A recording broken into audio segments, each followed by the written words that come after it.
राधे मेरी स्वामिनी, मैं राधे को दास। राधे मेरी स्वामिनी, मैं राधे को दास। जन्म जन्म मोहे दीजियो, श्री वृंदावन वास। श्री वृंदावन वास। राधा तू बड़ भागिनी, कौन तपस्या कीन, तीनों लोक के नाथ है, सो तेरो आधीन, सो तेरो आधीन। जय राधा माधव कुंज बिहारी, जय राधा माधव कुंज बिहारी, जय राधा माधव कुंज बिहारी, जय राधा माधव कुंज बिहारी, जय राधा माधव कुंज बिहारी। जय राधा माधव गाइए। कुंज बिहारी, जय राधा माधव कुंज बिहारी, राधा माधव कुंज बिहारी, गोपी जनवल्लभ गिरिवर धारे, गोपी जनवल्लभ गिरिवर धारी,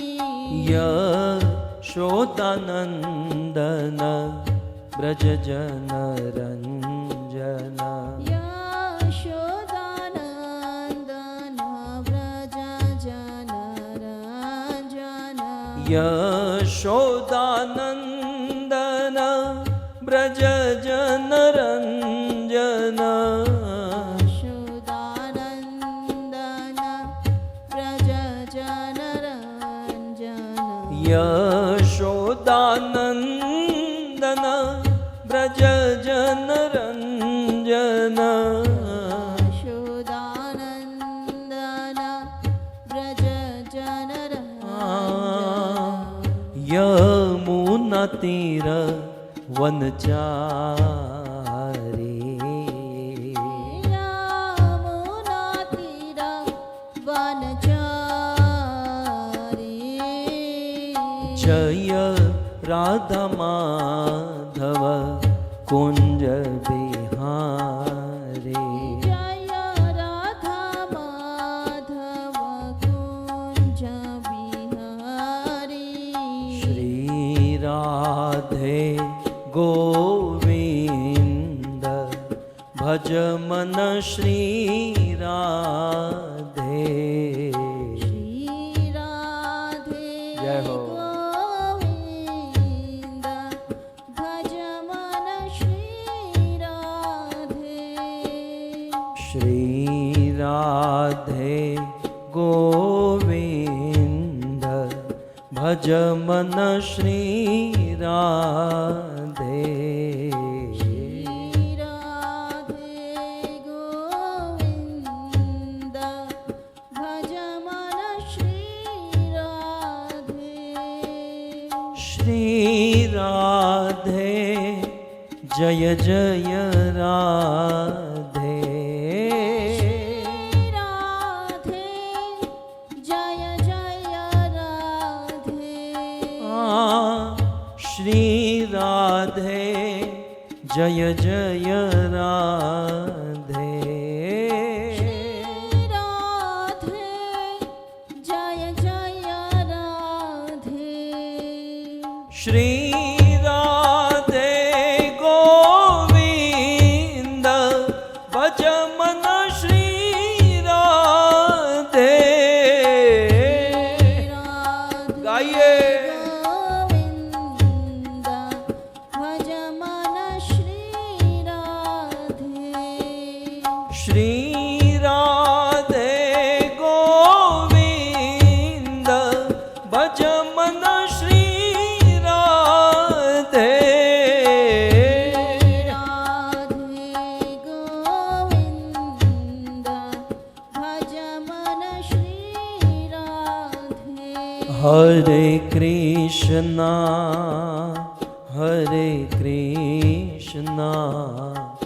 कृष्णा कृष्णा हरे हरे हरे राम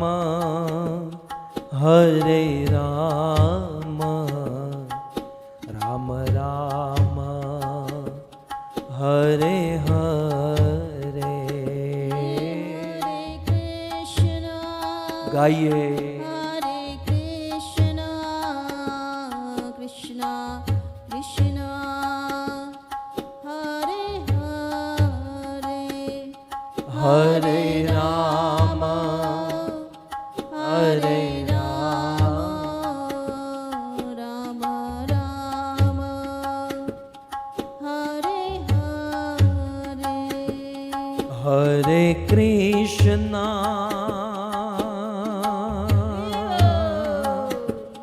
हरे कृष्णा कृष्णा कृष्णा हरे हरे हरे राम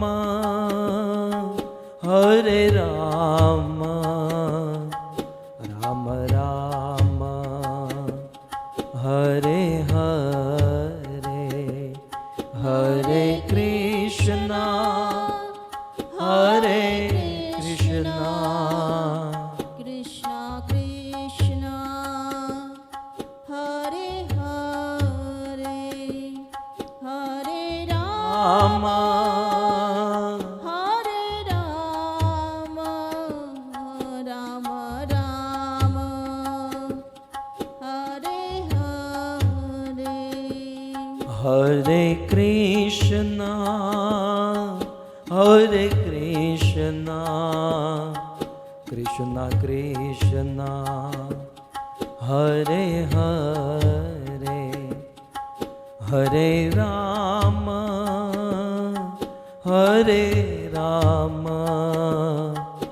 राम राम हरे हरे हरे कृष्णा हरे कृष्णा कृष्ण कृष्ण हरे हरे हरे राम हरे राम राम राम हरे हरे हरे कृष्णा कृष्णा कृष्णा हरे हरे हरे राम राम राम हरे हरे हरे कृष्णा हरे कृष्ण गाइए कृष्ण हरे हरे हरे राम राम राम हरे हरे हरे कृष्णा कृष्णा कृष्णा कृष्णा हरे हरे हरे राम राम राम हरे हरे हरे कृष्णा जय हो कृष्णा कृष्णा कृष्णा हरे हरे हरे राम राम राम हरे हरे हाँ हरे कृष्णा कृष्णा कृष्णा हरे हरे हरे राम राम राम हरे हरे हो हरे हरे हे हरे कृष्णा कृष्णा कृष्णा हरे हरे हरे राम राम राम हरे हरे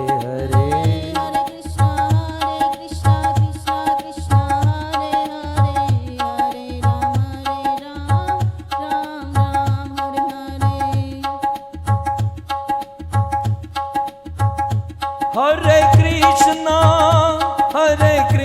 कृष्णा कृष्णा कृष्णा हरे हरे हरे राम राम राम हरे हरे हरे कृष्णा हरे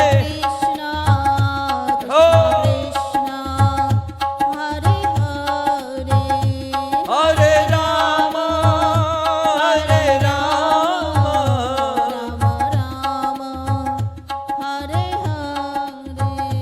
हाँ राधा गोविंद राधा गोविंद राधे जय श्री राधा गोविंद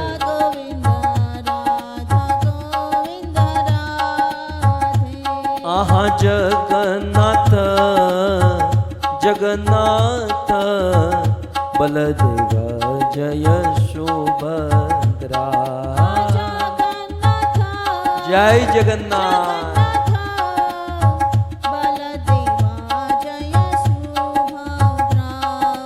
रघुपति राघव राजा राम पतित पावन सीताराम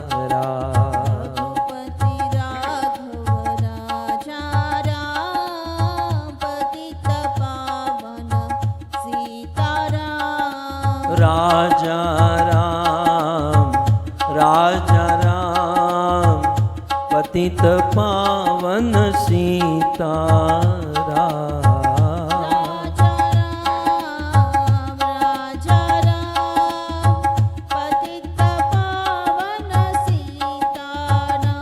बोलो रघुपति राघव राजा राम पतित पावन सीताराम जय हो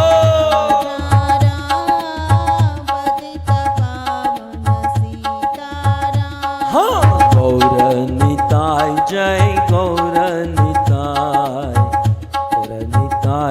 जय गौर निताय जय श्री गौर निताय आहा प्रभुपाद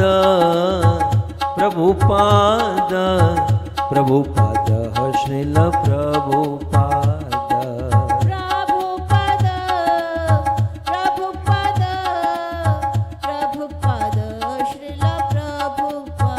जय जय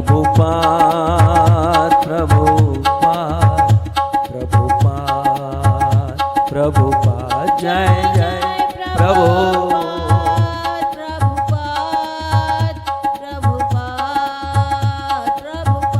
निताय गौर हरि बोल हरि बोल हरि बोल हरि बोल निताय गौर हरि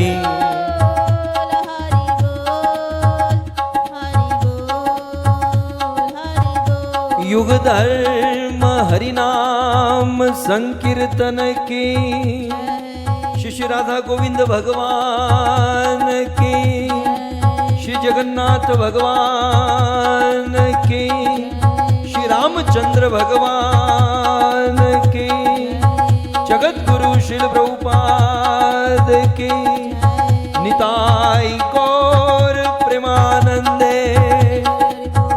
जय जय श्री राधे, जय जय श्री राधे, जय जय श्री राधे।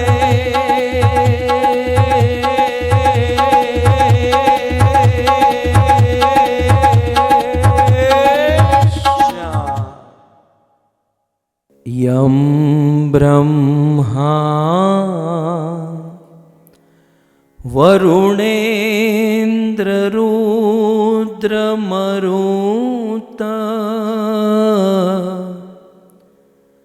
स्तुवन्ति दिव्येस्तवे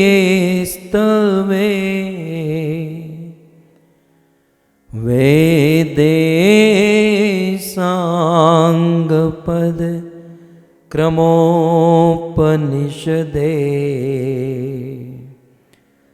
गायन्ति यं सामगा ध्यानावस्थित तद्गतेन मनसा पश्यन्ति यं योगिनो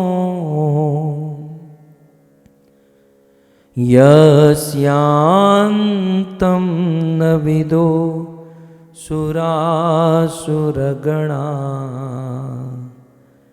देवाय तस्मै नमः।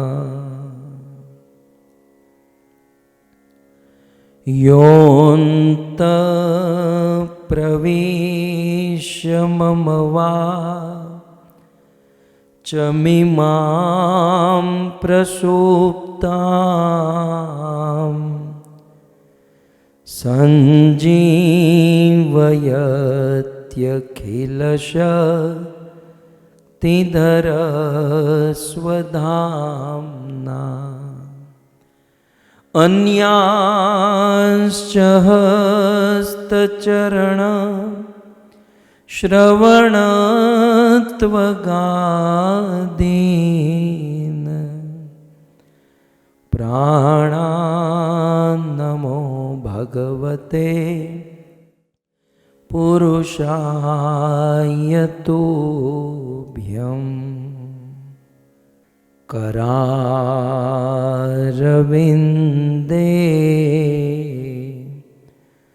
न पदारविन्दम्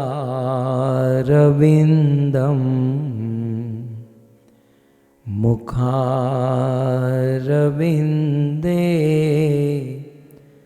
विनिवेशयन्तम्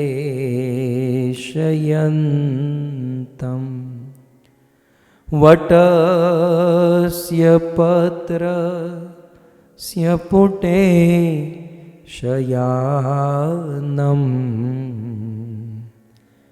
बालं मुकुन्दं मनसा स्मरामि।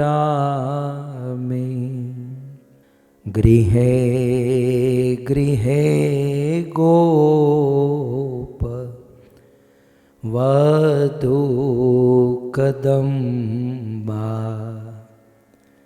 सर्वे मिलित्वा समवाययोगम्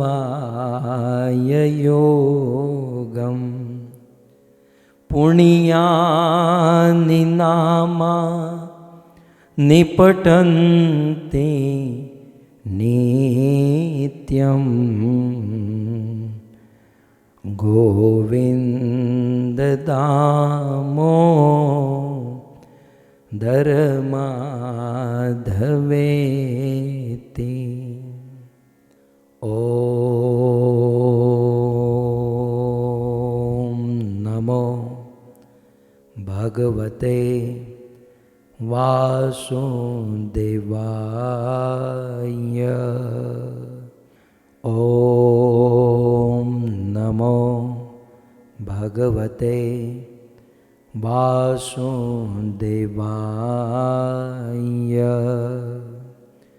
ॐ नमो भगवते वासुदेवाय।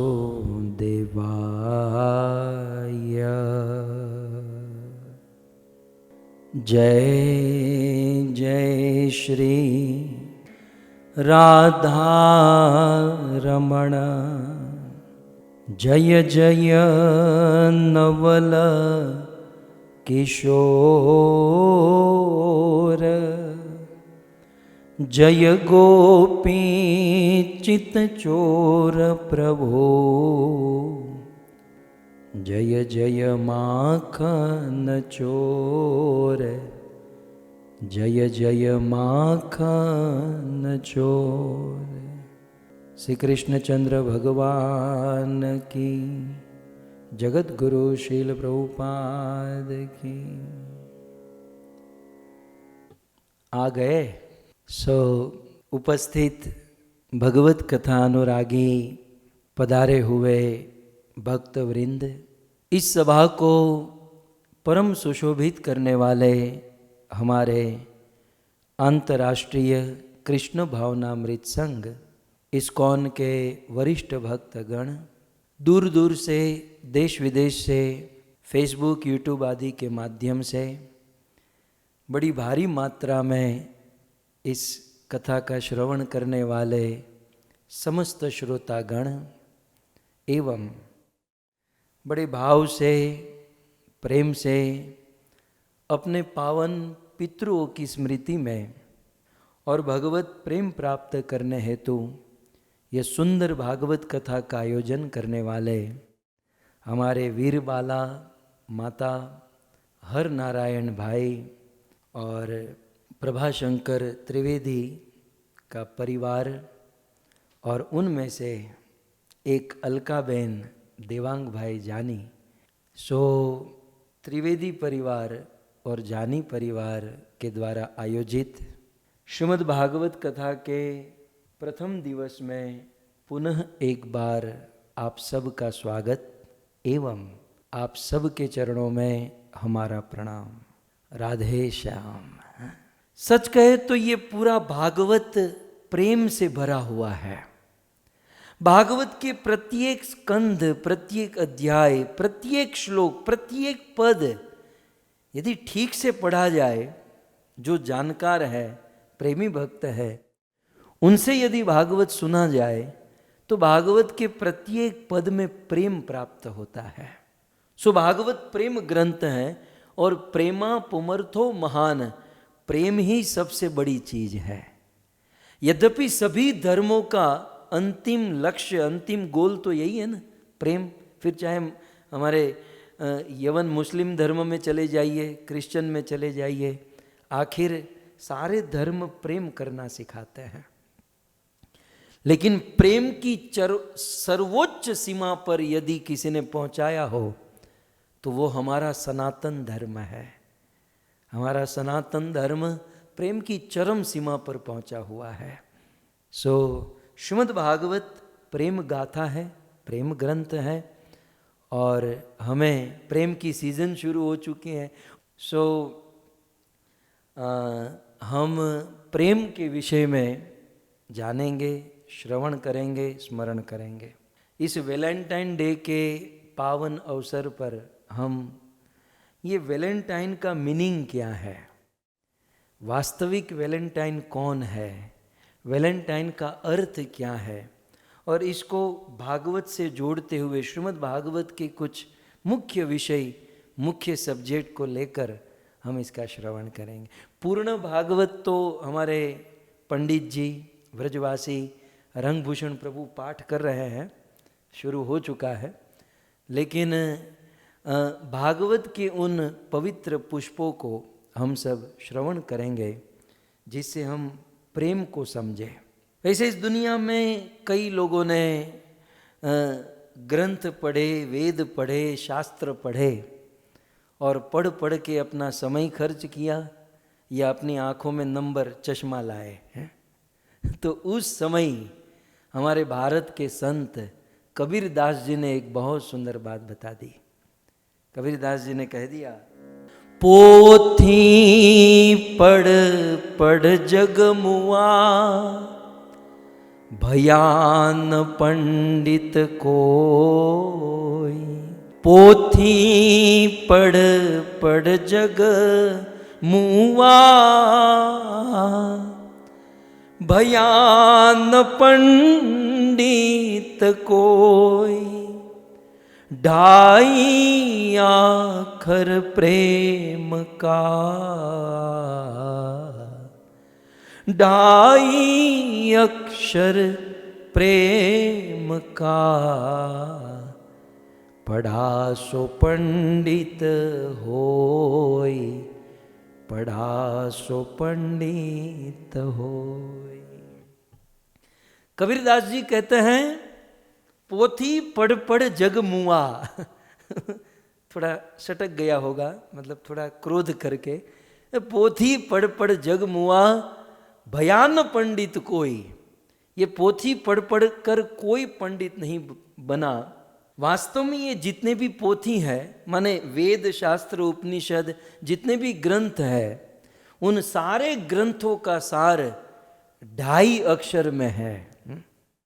और वो क्या है? 2.5 आखर प्रेम के, उनकी बोली थी, उसका मीनिंग है अक्षर। 2.5 अक्षर प्रेम के, पढ़े सो पंडित होई। सरल शब्दों में उन्होंने बहुत बड़ी बात समझाई कि सारे वेद वेदांत शास्त्र उपनिषद पढ़कर अल्टीमेट कहाँ पहुँचना है? प्रेम तक पहुँचना है। लेकिन यदि कोई प्रारंभ से ही प्रेम करने लगे, ईश्वर से प्रेम करने लगे, तो वो सारे वेद वेदांतों का सार पा जाता है, प्राप्त कर जाता है। तो सबसे पहले ये वैलेंटाइन शब्द के ऊपर मैं थोड़ा सा निवेदन करूं। वैलेंटाइन का अर्थ क्या होता है?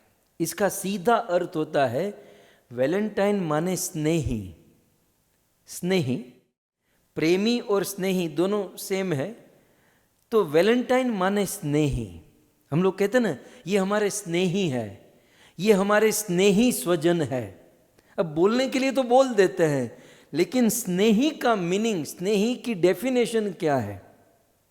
ऐसी क्या चीज हो, ऐसी कौन सी चीज हो तो हम मान सकते हैं कि ये हमारा स्नेही है?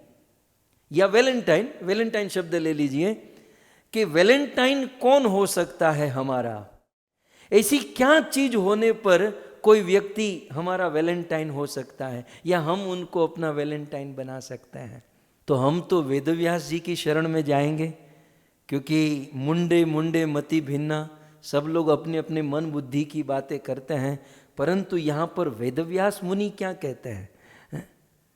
सो वेदव्यास मुनि वैलेंटाइन, जिसको हम स्नेही कहते हैं, उस पर उन्होंने एक श्लोक लिखा, और इस श्लोक से हम कथा का ओपनिंग करते हैं कि उन्होंने एक बहुत सुंदर श्लोक लिखा है। उन्होंने एक बहुत सुंदर बात बताई।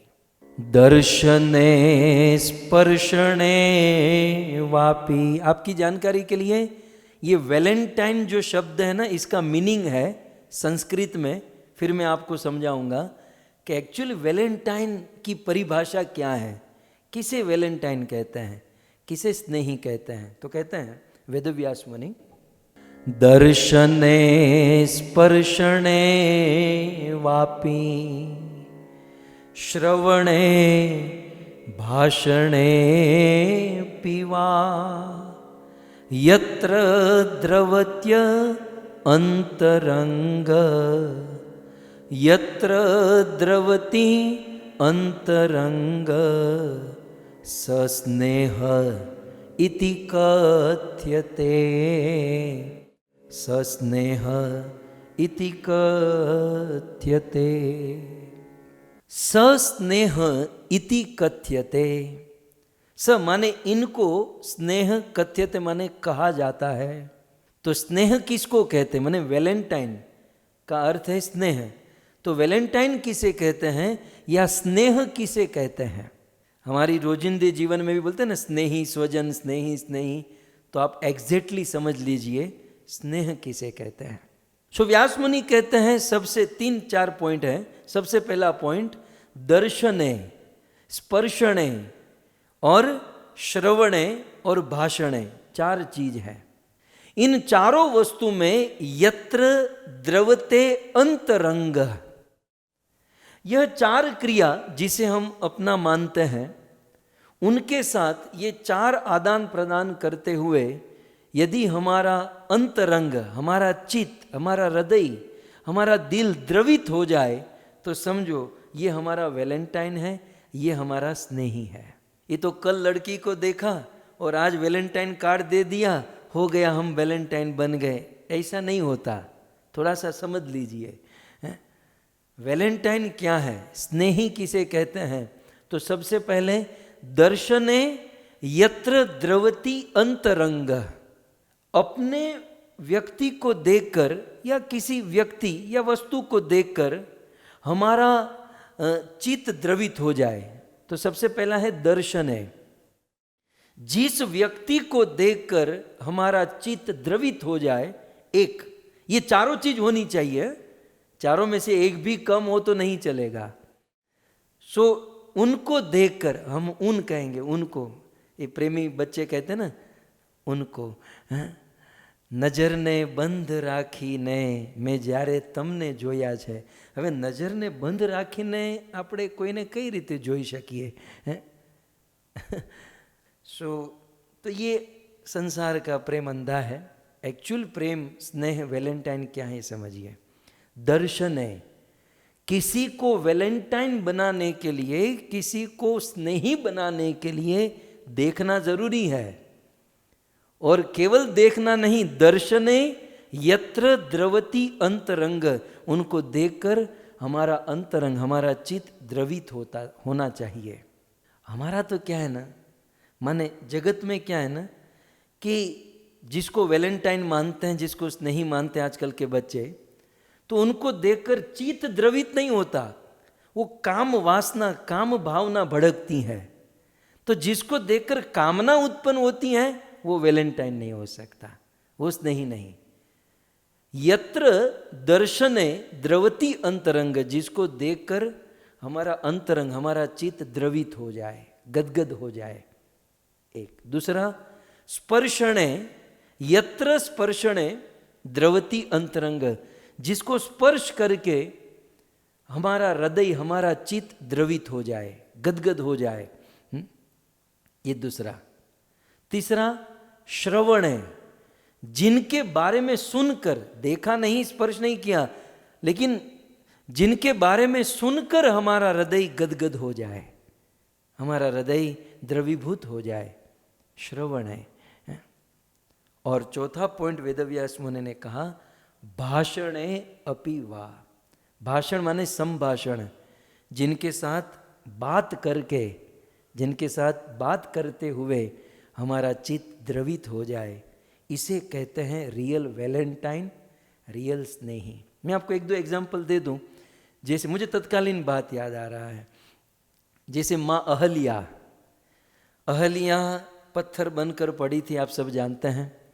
भगवान राम, लक्ष्मण, विश्वामित्र उनको जनकपुर लेकर जा रहे थे, और फिर भगवान रामचंद्र ने उस पत्थर के ऊपर अपना चरण रखा और गोस्वामी तुलसीदास जी ने कह दिया, पर सदपद पावन शोक नसावन प्रकट भई तप पुंज सही। भगवान रामचंद्र के चरणों की रज स्पर्श करने मात्र से वो अहल्या जो पत्थर बनकर पड़ी थी, वो सुंदर नारी का रूप धारण कर लिया। देवी अहल्या बहुत सुंदर रूपवान स्त्री नारी बन गई और भगवान रामचंद्र के सामने सन्मुख होई कर जोर रही, उनके सामने हाथ जोड़कर खड़ी है।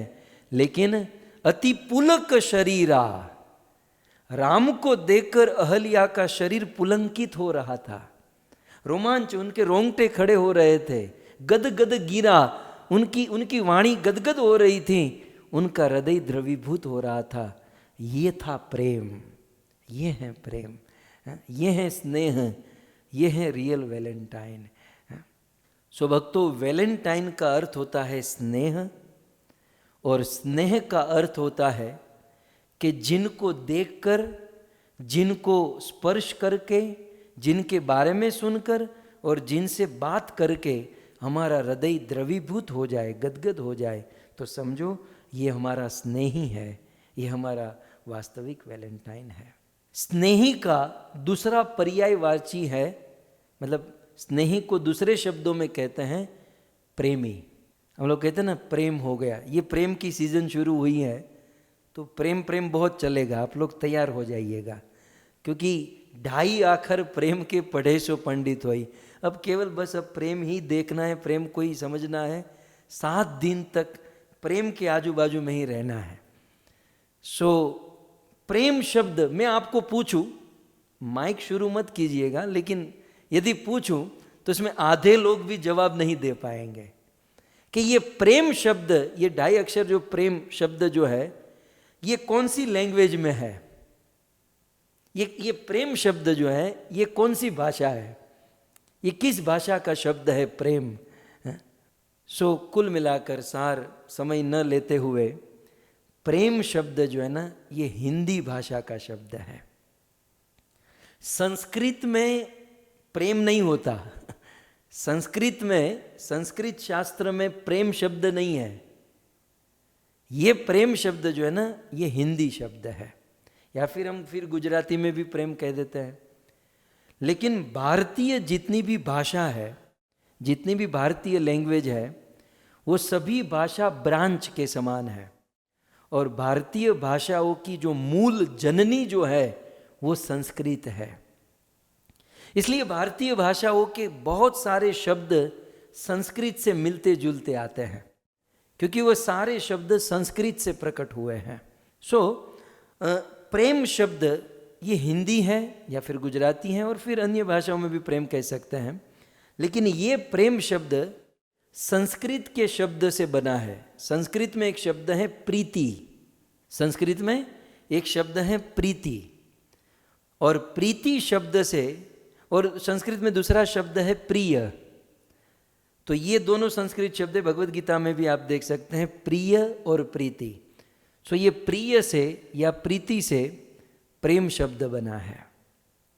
थोड़ा सा व्याकरण 2 मिनट के लिए बता दूं, क्योंकि प्रेम करने वाले बच्चों को कम से कम ये ज्ञान हो जाए कि बस केवल आंखें बंद करके टूट न पड़े, निकल न पड़े, एग्जैक्ट ये प्रेम क्या है। सो संस्कृत में एक श्लोक है, व्याकरण में कहा गया प्रिय, संस्कृत का शब्द है प्रिय। देखिए ये प्रेम कहाँ से बना, ये प्रेम वर्ड की डेफिनेशन में दे रहा हूं, ये प्रेम शब्द का जन्म कहाँ से हुआ। तो प्रेम वर्ड जो है संस्कृत का एक शब्द है प्रिय।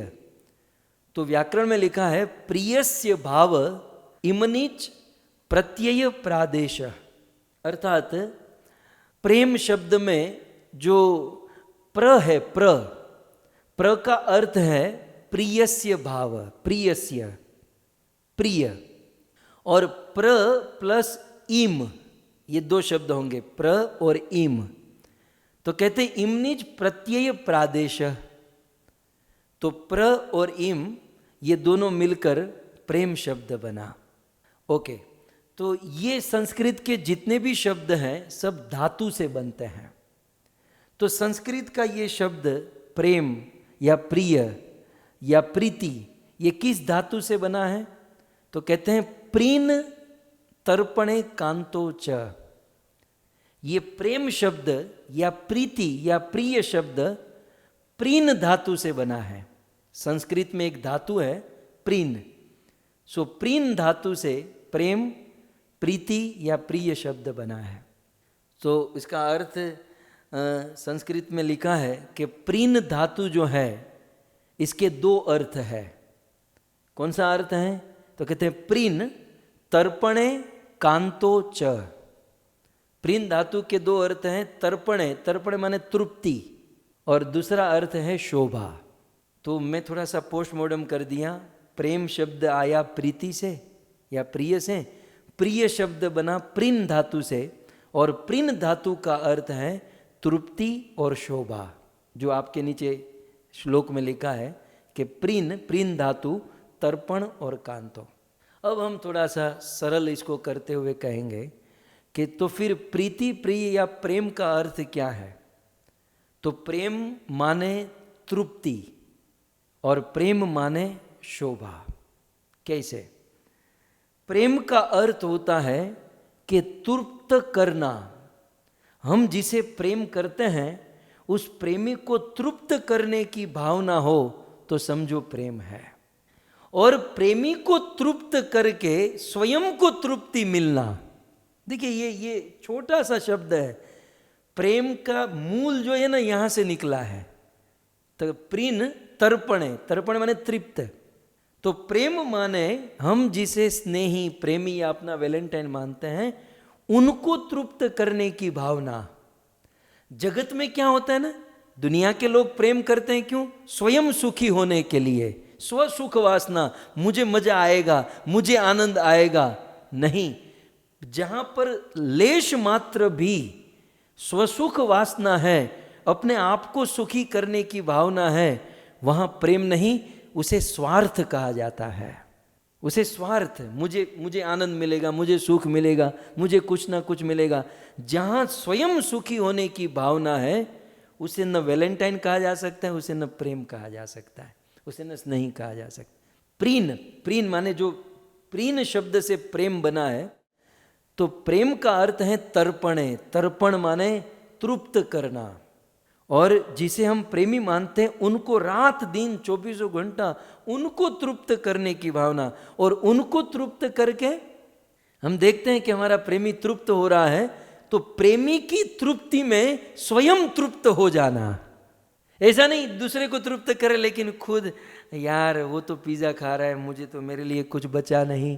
पति पत्नी में होता है ना, यार उसको तो सब खिला दिया, यहाँ कुछ बचा नहीं। नहीं, उनको प्रसन्न करके, प्रेमी को प्रसन्न करके, उनकी प्रसन्नता को देखकर, उनकी तृप्ति को देखकर स्वयं तृप्त हो जाना।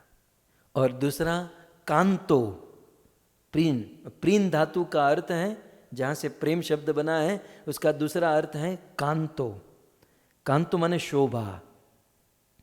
जो प्रेमी होता है वो अपने प्रेमी को शोभनीय करता है। मतलब उनका रात दिन यही प्रयास होता है कि मेरा जो प्रेमी है उनकी शोभा कैसे बढ़े, और अपने प्रेमी की शोभा को निरंतर बढ़ाने की चेष्टा, और प्रेमी की शोभा को देखकर स्वयं सुशोभित रहे, हैं?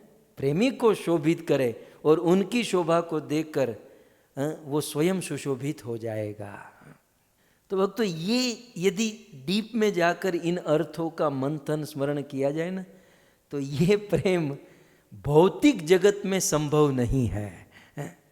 अब थोड़ी मैं इस पर थोड़ा सा ऐड करूं, हमारे भौतिक जगत में तो प्रेम का प्रथम अर्थ है तर्पण। तर्पण माने तृप्त करना।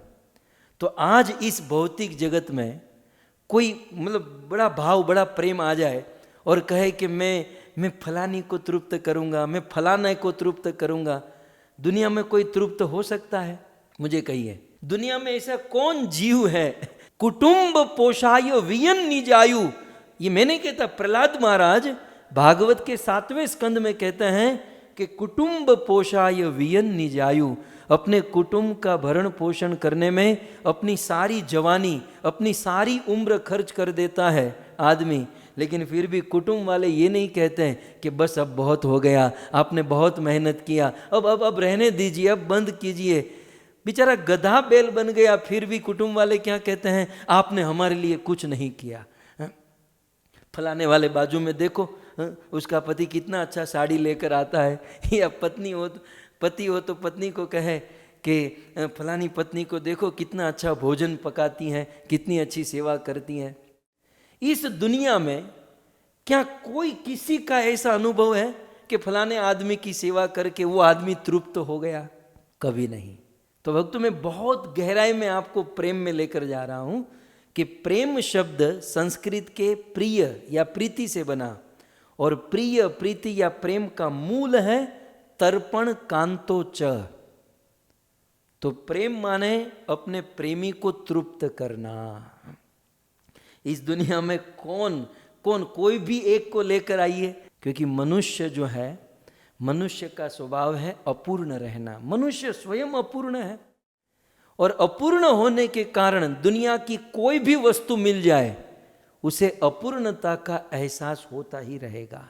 तो अब मुझे आप कहो कि इस मनुष्य समाज में आप किसी से प्रेम करना चाहो और प्रेम का तत्व है प्रीन तर्पणे, उनको तृप्त करना, तो कौन ऐसा आदमी है जो तृप्त हो सकता है? मानव मात्र कभी तृप्त नहीं हो सकता। इसका अर्थ यह है कि आप मनुष्यों में किससे प्रेम करोगे, क्योंकि जिससे प्रेम करना होता है ना उसको तृप्त करना होता है। तो फिर आप लोग कहोगे नहीं मुझे उस लड़की से प्रेम हो गया, उस लड़के से हो गया। वो क्या है जानते हैं? वो शुरू शुरू में बंदा तृप्त कर लेता है, जेब गर्म होती है, नई नई जॉब लगी है, शादी वादी घर वर तो लोन तो भरनी नहीं है, तो पैसे वैसे होते हैं, इसलिए लड़के लड़के मिलते तो शुरू शुरू में थोड़ा बहुत खर्चा पानी हो जाता है। लेकिन शादी ब्याह करने के बाद फिर तो बेचारा खाली हो जाता है। फिर जो तृप्ति पहले होती थी वो बाद में वो तृप्त, वो सेटिस्फेक्शन नहीं मिल पाता। इसलिए अक्सर शादी के बाद ये कंप्लेंट होती है, शादी के पहले तो आप कुछ अलग थे, शादी के बाद आप टोटल बदल गए। बेचारा बदला नहीं, वो खाली हो गया।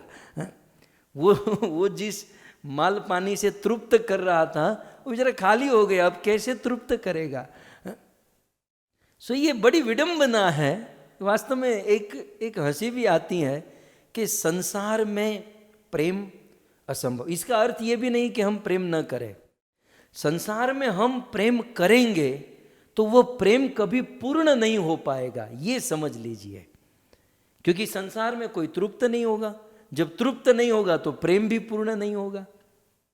इसलिए किसी एक हिंदी कवि ने कहा है कि यहां प्यार किसका पूरा हुआ। ध्यान से सुनिएगा, जिसने आज वो रोज नहीं लिया होगा और जो दुखी दुखी हैं उनके लिए कहना चाहता हूं कि यहां प्यार किसका पूरा हुआ। क्योंकि प्यार जो शब्द है उसका पहला अक्षर ही अधूरा है। ये प्यार शब्द का प्रथम अक्षर ही अधूरा है। जब इसकी डेफिनेशन, इसका शब्द ही अधूरा है इस भौतिक जगत में, तो ये अधूरा ही रहेगा, क्योंकि इस दुनिया में कोई तृप्त होने वाला नहीं। और एक चलो तृप्त होने वाला मिल भी जाए तो हमारे अंदर ये ताकत है कि हम उनको तृप्त कर सके। मैं तो कंक्लूजन में ले जाना चाहता था, लेकिन मैं आपको बीच बीच में याद कराऊं। लेकिन इसमें आप कृष्ण को रख दीजिए तो कृष्ण कैसे तृप्त हो जाएंगे? भगवत गीता में कृष्ण कहते हैं, अर्जुन ज्यादा कुछ नहीं, पत्रम पुष्पम फलम तोयम, तुलसी पत्र दे दो, पुष्प दे दो, फल दे दो। अर्जुन ने कहा फल बहुत महंगे मिलते हैं, तुम्हें मोंघा पड़ो छो, फल बल आजकल फ्रूट्स कितने महंगे हो गए हैं। तब कृष्ण ने कहा अर्जुन फल महंगे पड़ते हैं, कोई बात नहीं, तोयम पानी तो दे सकते हो ना, पानी दे दो, मुझे जल दे दो, मैं तृप्त हो जाऊंगा। अब देखिए इतना सस्ता कोई हो सकता है? सो भगवान, यहां पर हम भगवान कृष्ण को यदि रखना चाहे तो हाँ, दुनिया में हम किसी को तृप्त नहीं कर सकते, लेकिन कृष्ण को तृप्त कर सकते हैं। इसलिए प्रेम यदि पॉसिबल है तो केवल कृष्ण के साथ, भगवान राम के साथ। बाकी दुनिया में किसी की खोपड़ी भरेगी नहीं, और जब तक खोपड़ी भरेगी नहीं तो वो प्रेम पूर्ण होगा नहीं। और यदि आप खोपड़ी भरना भी चाहो तो हम ही नहीं भर पाएंगे, हमारे पास भी वो कैपेसिटी होनी चाहिए। तो ये हो गया प्रेम। और फिर क्या होता है ना, कभी कभी प्रेमियों में भी क्या हो जाता है कि अपने प्रेमी को देखकर, अब यहाँ क्या लिखा है, अब इस एक इतने से श्लोक के ऊपर 7 दिन कथा हो सकती है, लेकिन जानी भाई चिंता न करता, આપણે ઘણી બધી કથાઓ કરવાની। लेकिन अब मेरे पकड़ में ये शब्द आ गया। और सो तर्पण, प्रेम जो है यह है त्याग। मैं ये कह रहा था कि प्रेमियों में भी प्रेम किसे कहते हैं कि अपने प्रिय को तृप्त करने की भावना, या अपने प्रिय को 24 घंटा तृप्त करने की इच्छा। और प्रेमी तृप्त हो गया, प्रेमी को तृप्त देकर स्वयं तृप्त हो जाना। अब एक दृष्टि दुनिया में करो या अपने घर में करो, हाँ?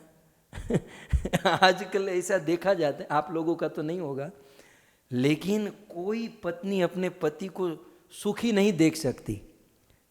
बेचारा ऑफिस से सुखी होकर आया तो बहुत सारे डाउट करेगी, क्या गड़बड़ किया है।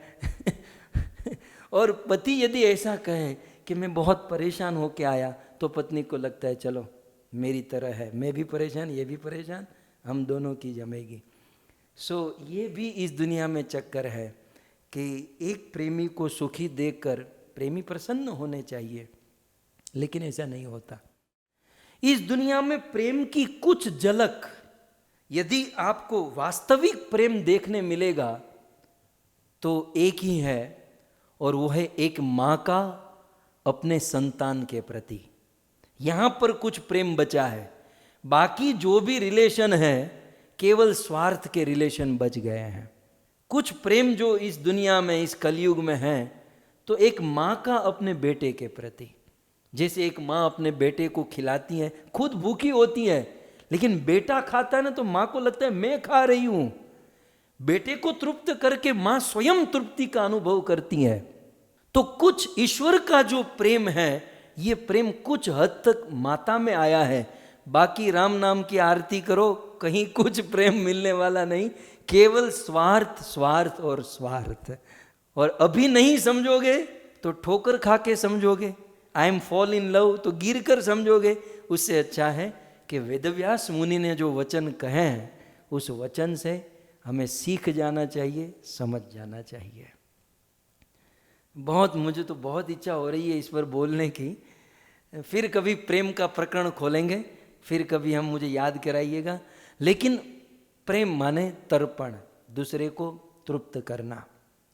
और दूसरा पॉइंट क्या है, ये प्रीन धातु में, मतलब प्रेम जिससे बना है उसमें और क्या होना चाहिए, शोभित करना। जिसे हम प्रेमी समझते हैं उनको शोभित करना, मतलब उनको आगे करना, उनको सजाना, उनके गुणों को सजाना, अपनी ओर न देखना। और अपने प्रिय को, अपने प्रेमी को सजा हुआ देखकर स्वयं सजे हुए हैं ऐसा एहसास करना। कहाँ दुनिया में ये सब होता है, कहाँ? मैंने कहा एक माता में होता है कि माँ खुद तैयार ना हो, खुद कपड़ों का ठिकाना, लेकिन बच्चों को तैयार कर देती हैं तो प्रसन्न रहती हैं। ये थोड़ा बहुत बचा है, बाकी तो अच्युतम केशवम केवल स्वार्थ। और मैं ये भी कहूँ कि हम किसी पर दोष न दे, प्रेम होता भी है, मानो पति पत्नी में, मित्रता में या कहीं भी, तो वो पूर्ण प्रेम नहीं होता। वो प्रेम की झलक होती है, वो कुछ अट्रैक्शन होता है, कुछ समय के लिए लेन देन होता है, बाकी प्रेम पूर्ण रूप से, एकमात्र प्रेम जो है वो भगवान के साथ ही हो सकता है। Love is possible only and only spiritual platform. ये प्रेम जो है भौतिक मटेरियल प्लेटफॉर्म पर इम्पॉसिबल है। प्रेम की जो परिभाषाएं हैं, प्रेम के जो अर्थ हैं, ये भौतिक जगत पर हो ही नहीं सकते हैं। तो ये है। पर वैसे एक बात मैं आपको कहूँ, ये तो मैंने आपको संस्कृत व्याकरण से प्रेम शब्द की डेफिनेशन और उनको समझाने का प्रयास किया। हमारे हजारों आचार्यों ने प्रेम को समझाने का प्रयास किया, लेकिन कंक्लूजन क्या है जानते हैं? प्रेम ऐसी चीज है ना जो समझाई नहीं जाती, जो की जाती है। प्रेम एक फीलिंग है, प्रेम कोई वस्तु नहीं है, वो एक एहसास है। और क्योंकि प्रेम एहसास एक फीलिंग होने के कारण वो शब्द से परे है, वो वाणी से परे है। आपको रसगुल्ला पसंद है, गुलाब जामुन पसंद है, या कुछ लोग राजा पाट में शाम को बोतल लेकर बैठते होंगे, आपको वो पसंद है, तो मैं आपको पूछूं कि वो कैसी लगती है, चाहे शराब, चाहे रसगुल्ला, गुलाब जामुन, तो आप ज़्यादा से ज़्यादा शब्द से क्या कह सकते हो कि वो मीठी लगती है, वो अच्छी लगती है, गुलाब जामुन मीठा है, वो अच्छा है। बस हमारी शब्द की पहुंच कहाँ तक है? यहाँ तक। लेकिन वो खाने पर जो फीलिंग होता है, जो आनंद होता है, या शराब पीकर जो नशा होता है, उसका बयान कोई नहीं कर सकता, वो तो एहसास का विषय है।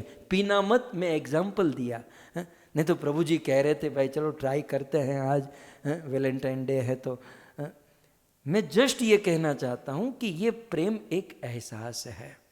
फिर भी दुनिया के लोग इस बात को समझ सके, कुछ हद तक प्रेम को जान सके, तो कुछ आचार्यों ने प्रेम की परिभाषा बताई है।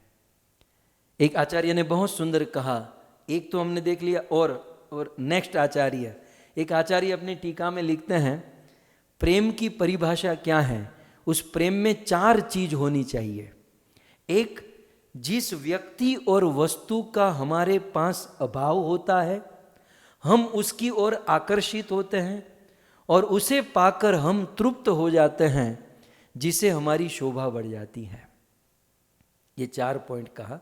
फिर से मैं आपको कहूं कि ऐसी वस्तु और व्यक्ति जो हमारी पास नहीं, मतलब हमारे पास उस वस्तु का, व्यक्ति का अभाव है, और फिर जिस टाइप की व्यक्ति, जिस टाइप की वस्तु का बहुत अभाव होता है और फिर वो हमारे सामने आ जाती हैं, तो हमारा उसके प्रति आकर्षण हो जाता है, अट्रैक्शन हो जाता है, और फिर उस वस्तु को थोड़ा प्राप्त करने की मेहनत करते हैं और वह वस्तु या वह व्यक्ति हमें मिल जाती हैं तो तृप्ति का एहसास होता है, और तृप्ति का एहसास होने पर हमारी शोभा बढ़ जाती है।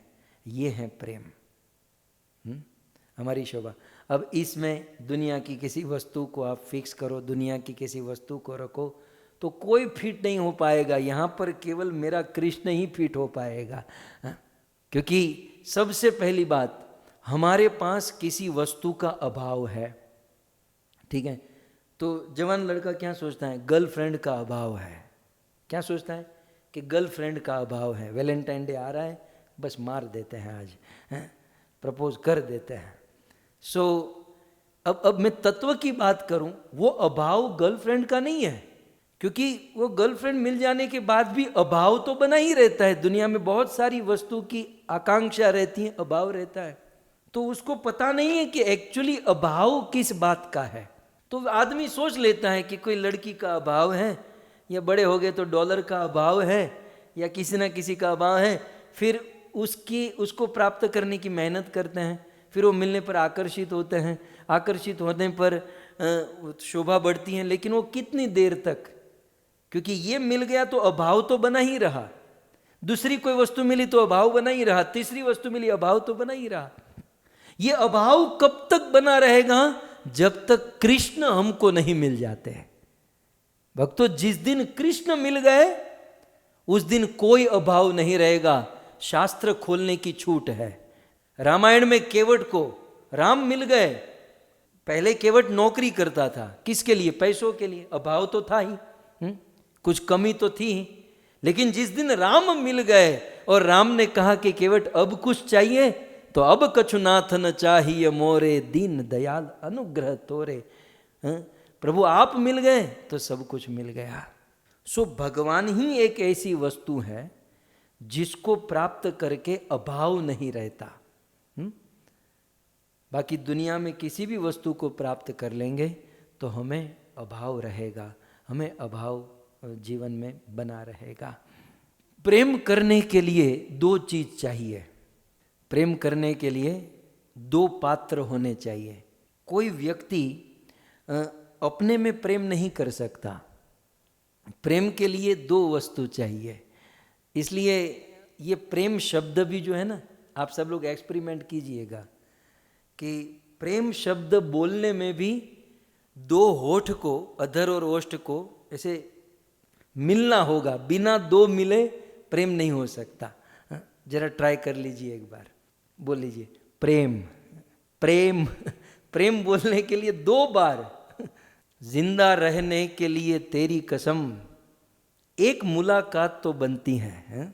एक मुलाकात तो जरूरी है, क्योंकि बिना मिले प्रेम नहीं हो सकता।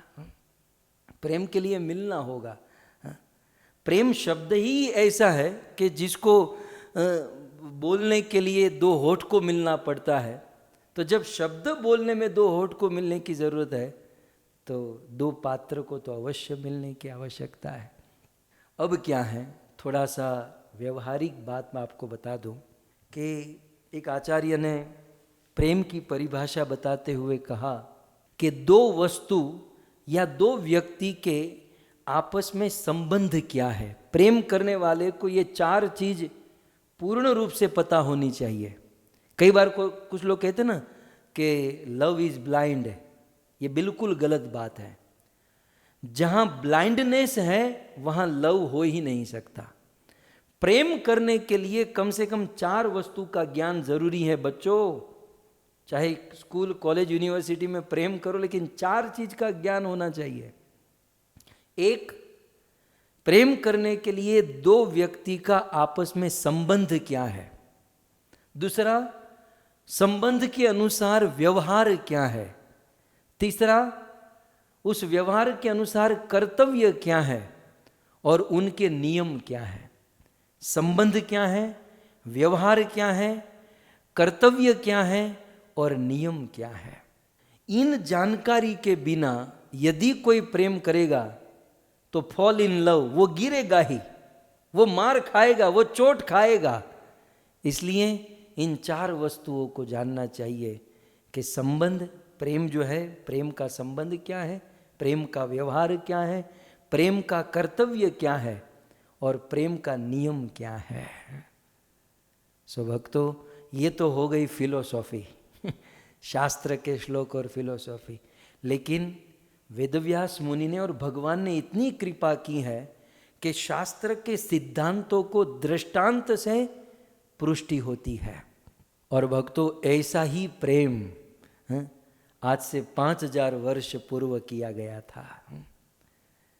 ऐसा ही समझो कि वैलेंटाइन कृष्ण को बनाया गया था।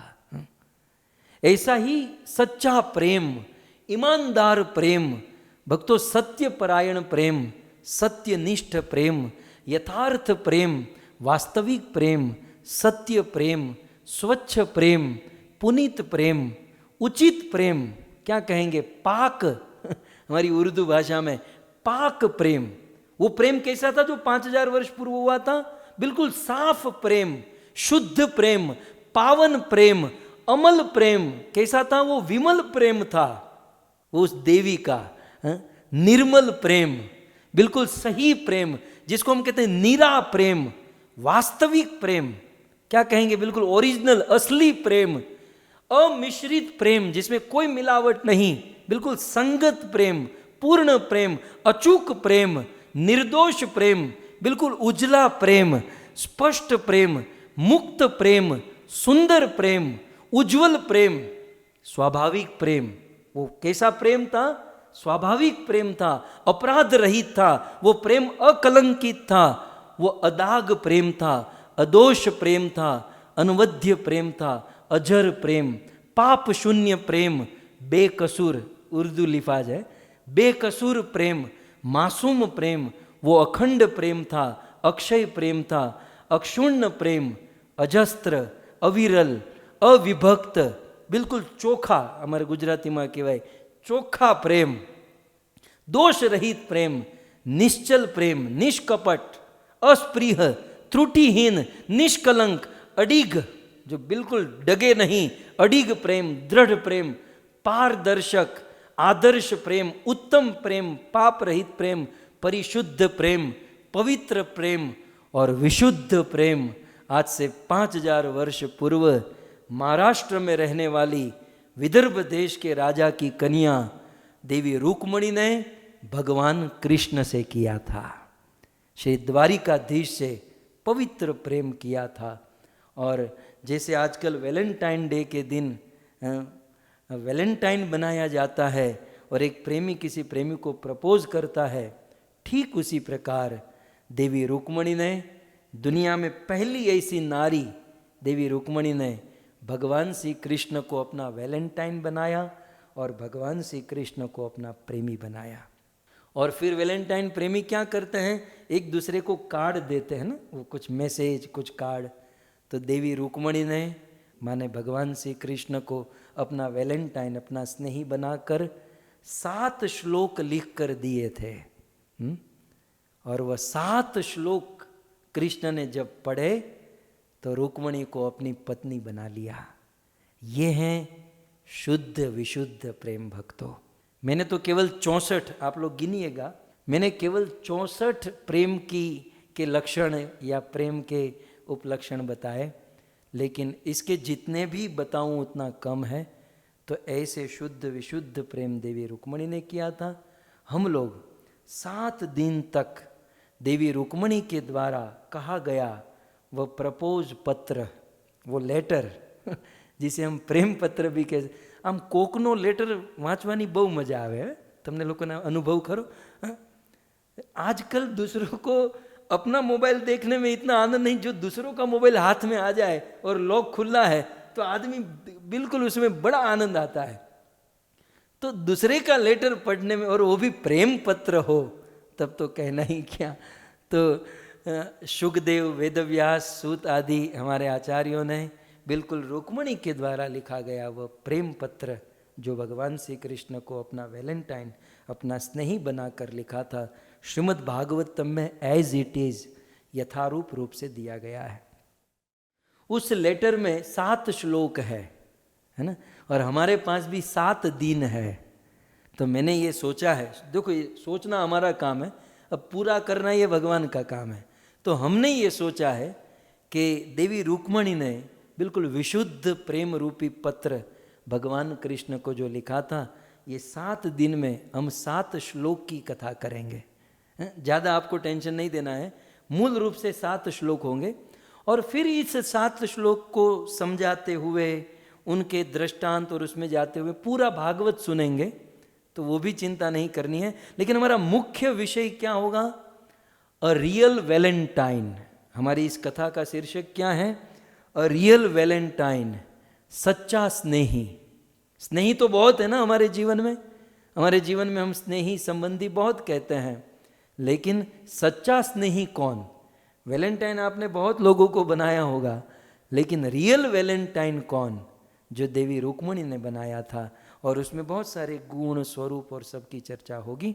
तो हम रोज प्रेम के विषय में, स्नेही के विषय में सुनेंगे, और साथ ही साथ देवी रुक्मणी के द्वारा लिखा गया यह पत्र विनम्र भाव से हम इसे गाएंगे, हम इसे समझने का प्रयास करेंगे। तो आइए मैं देवी रुक्मणी के पत्र की ओर आगे बढ़ूं, श्रीमद् भागवत को मैं प्रारंभ करूं।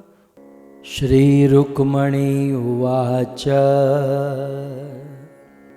श्रुत्वा गुणान् भुवनसुन् दर्शृण्वतां ते निर्वेश्य कर्णविवरे हरतोऽङ्गतापम्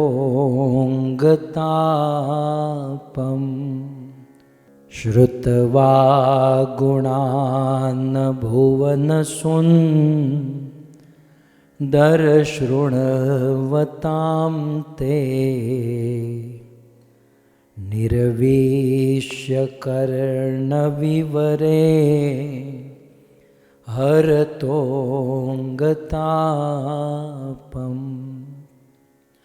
रूपं दृशां दृशिमता अखिलार्थ लाभम् रूपं दृशां दृशिमता मखिलार्थ लाभम् त्वय्यच्युता विशति चित्रमपत्रपं मे त्वय्यच्युता विशति चित्रमपत्रपं मे। सो विदर्भ देश के राजा महाराज भीष्मक की कन्या देवी रुक्मणी, जिनका जन्म कुंडिनपुर में हुआ था, आज का महाराष्ट्र। सो महाराष्ट्र में रहने वाली श्री रुक्मणी जी ने सौराष्ट्र गुजरात द्वारिका में रहने वाले द्वारिकाधीश भगवान श्री कृष्ण को सुंदर पत्र लिखा। देवी रुक्मणी की दृष्टि से मानो आज भगवान श्री कृष्ण को अपना रियल वैलेंटाइन, अपना वास्तविक स्नेही चुन लिया और कृष्ण को अपना वास्तविक स्नेही, सच्चा स्नेही मानकर अपने हृदय की बात, अपने दिल की बात देवी रुक्मणी ने कृष्ण को बताई। बहुत कुछ आएगा, लेकिन एक सार कह दूं भक्तों, अपने दिल की बात आप सबको मत बताइएगा। दिल की बात हमारे दिल को समझ सके, हमारे भावनाओं को समझ सके, हमारे फीलिंग्स को, प्रत्येक फीलिंग्स, प्रत्येक भावना को जो समझ सके, उसी व्यक्ति को दिल की बात कहनी चाहिए। हमारा क्या ना, हम राह चलते किसी को भी दिल की बात कह देते हैं, अपनी फीलिंग्स बता देते हैं, अपनी भावनाएं शेयर कर देते हैं। नहीं, अपनी भावनाएं, अपने दिल की बात समझने लायक इस दुनिया में यदि कोई है तो वो एक ही है, और वो है भगवान कृष्ण, केवल भगवान कृष्ण। भगवान श्री रामचंद्र है, लेकिन रामचंद्र ने भी ऋषि मुनियों को कहाँ सुना। भगवान रामचंद्र ने ऋषि मुनियों को कहा कि द्वापर युग में आ जाना, जब मैं कृष्ण अवतार धारण लूंगा तब ऋषि मुनियों तुम गोपियां बनकर आओगी, तब मैं तुम्हारी भावनाओं को समझ पाऊंगा, तुम्हारी फीलिंग्स को समझ पाऊंगा। भक्तों, इस दुनिया में हमारी भावनाओं को समझने वाले एकमात्र कृष्ण है। और देवी रुक्मणी ने कुछ नहीं किया। एक बात यहाँ पर बहुत समझने लायक है, हमारी तरफ कोई माथा नहीं मारा, कोई भाग दौड़ नहीं, कुछ नहीं। देवी रुक्मणी ने अपनी फीलिंग्स, अपनी भावना कृष्ण को शेयर की, भगवान श्री कृष्ण के सामने प्रस्तुत की, दैट्स ऑल। फिर जो कुछ भी किया वो हमारे कृष्ण ने किया। बहुत सुंदर। मुझे मेरे गुरुदेव याद आते हैं, परम पूज्य राधा गोविंद गोस्वामी महाराज बहुत सुंदर इस प्रसंग के सार में हमें सुनाते थे कि आज का जीव, आज का आदमी कर भी क्या सकता है। बताओ, हम लोग क्या कर, हिमालय में जाकर तप कर सकते हैं? कुछ लोग कहते हैं हम चैंटिंग करते हैं, लेकिन तू चैंटिंग कैसी करता है ये तू ही जानता है या तेरा परमात्मा जानता है। चैंटिंग करते हुए कितना सो जाते हैं, कितना खा पी लेते हैं, मोबाइल में बात करते हैं। हमारी साधना, हमारी भक्ति में कौन सा दम है? हम लोग यदि कुछ कर सकते हैं तो हमारे दिल की भावना, हमारे फीलिंग्स हम भगवान को बता सकते हैं। हम मंदिर क्यों जाते हैं भक्तों? क्यों? एक्सरसाइज करते हैं, करने। हम मंदिर इसलिए जाते हैं क्योंकि हम हमारी भावना भगवान को कह सके, क्योंकि इस दुनिया में हमारी भावनाओं को समझने वाला कोई नहीं।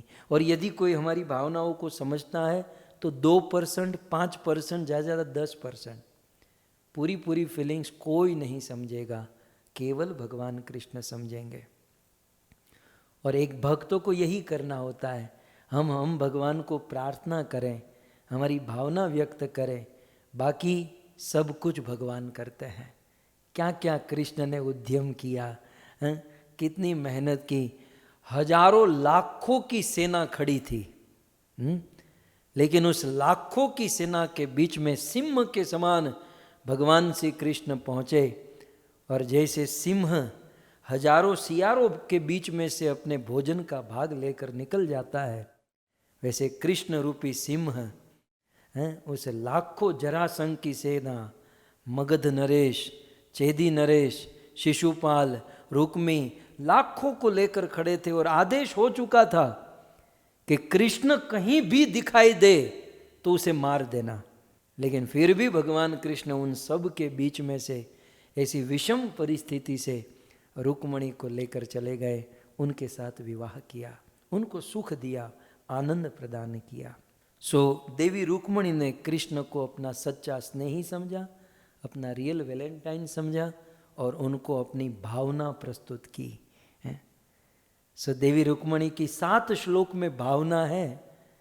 अब देखो, मैं प्रारंभ में ही आपको कह दूं, श्रीपाद श्रीधर स्वामी ने लिखा है, हमारे आचार्यों ने लिखा है कि रुक्मणी ने जो भावना प्रस्तुत की है या तो रुक्मणी जानती हैं या कृष्ण जानते हैं। हम और आप किस खेत की मूली कि उन दोनों के प्रेम के बीच में हम कुछ भावनाओं को जाने हैं। तो ये तो एक अपराध सा हो जाएगा।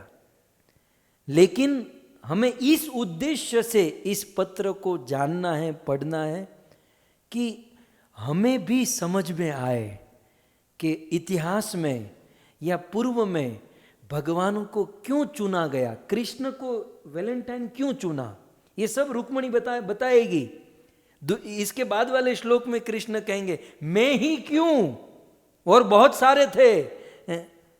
तब रुक्मणी इसके बाद वाले श्लोक में कहते हैं कृष्ण मैंने आपको इसलिए चुना है क्योंकि आपके अंदर 7 वस्तु है। आज भी ये जो आजकल के ये हवा के गुब्बारे जो बनाते हैं ना वैलेंटाइन, उनको भी ये सुनना चाहिए कि कौन सच्चा स्नेही है, वो 7 वस्तु क्या है, और फिर स्नेही के प्रति भाव क्या होते हैं, वो सारी बातें इसमें आएगी। लेकिन रुक्मणी ने कृष्ण को अपना सच्चा स्नेही माना और अपने हृदय की बात किसी को न बताकर रुक्मणी ने कृष्ण को प्रस्तुत की है। तो आइए ज़्यादा समय न लेते हुए श्री रुक्मणी उवाच, श्री रुक्मणी देवी कहती है, वैसे मुझे रुक्मणी जी बोलना चाहिए, रुक्मणी जी, लेकिन मैं रुक्मणी जी बोलूँगा क्योंकि 7 दिन में बहुत बार बोलना होगा, और ये जी वाला जो टाइम माइनस करूँगा तो आधा घंटा इसी में चला जाएगा। तो बोलने में बहुत इजी होता है रुक्मणी। सो मेरे भाव को भगवान, आपको तो कोई प्रॉब्लम नहीं है, लेकिन भगवान मेरे भाव को समझे। हम दास हैं, हम उस भावना में हैं, लेकिन शब्द में क्षमा कर दीजिएगा। हमारे गुजरात में रुक्षमणि कहते हैं, पता नहीं वो कहाँ से घसीट कर लाए रुक्षमणि है, तो कोई बात नहीं, रुक्षमणि कहो, रुक्मणी कहो, लेकिन कहो लेकिन सुनो, पढ़ो, जानो, हमें इन भावनाओं को जानना है। आइए, सो श्री रुक्मणी उवाच, रुक्मणी देवी कहने लगी। सो रुक्मणी जी क्या कहती हैं इस श्लोक में? 2 संबोधन है। सो सबसे पहले संबोधन को हम लेंगे अन्वयी के अनुसार, क्योंकि जब भाषा चेंज होती है तो शब्द आगे पीछे हो जाते हैं। तो संस्कृत शब्द हैं, तो यदि हम संबोधन को ले तो सबसे पहले देवी रुक्मणी ने कृष्ण को संबोधन किया। आप लोगों ने भी लव लेटर लिखा ही होगा। सो लेटर की शुरुआत यहाँ से होती है। तो संबोधन होता है कि हे प्रिय, लिखते ना, फिर कोमा करते हैं हम लोग ने, डियर सर, डियर मैडम, तो ऐसे करके हे प्रिय, हे प्रियतम। तो रुक्मणी ने क्या संबोधन दिया, यहाँ से शुरू करते हैं। ये इसी में पूरा 2-3 घंटा जा सकता है संबोधन में, कि एक भक्त देवी रुक्मणी जब अपने प्रियतम को कोई पत्र लिखती हैं तो उनको क्या कहती है? तो रुक्मणी कहती हैं, श्रुत्वा गुणान भुवन सुंदर शृण्वतां ते। रुक्मणी कहती है भुवन सुंदर, प्रथम संबोधन कृष्ण को हे प्रिय, हे प्रियतम नहीं, भुवन सुंदर, फिर कोमा, और फिर आगे की बात है। तो आइए इस पर थोड़ा सा विचार करें। हे भुवन सुंदर, देवी रुक्मणी कृष्ण को संबोधन पत्र में सबसे पहला शब्द कहती हैं हे भुवन सुंदर, हे भुवन सुंदर, कृष्ण आप भुवन सुंदर हो। तो इसके बहुत सारे आचार्यों ने अर्थ किए। भुवन सुंदर का एक अर्थ है भुवनेषु सुंदर इति भुवन सुंदर। भुवन माने ब्रह्मांड। तो इस ब्रह्मांड में 3 जोन है। ब्रह्मांड को 3 जोन में बांटा गया, भू, भुव, अध, ऊपर के लोग, नीचे के लोग, और ये भूलोक। तो इस ब्रह्मांड के तीनों जोन में, तीनों डायरेक्शन में, हे कृष्ण भुवनेषु सुंदर, इस ब्रह्मांड में सबसे अधिक सुंदर आप हो, सबसे अधिक सुंदर आप हो।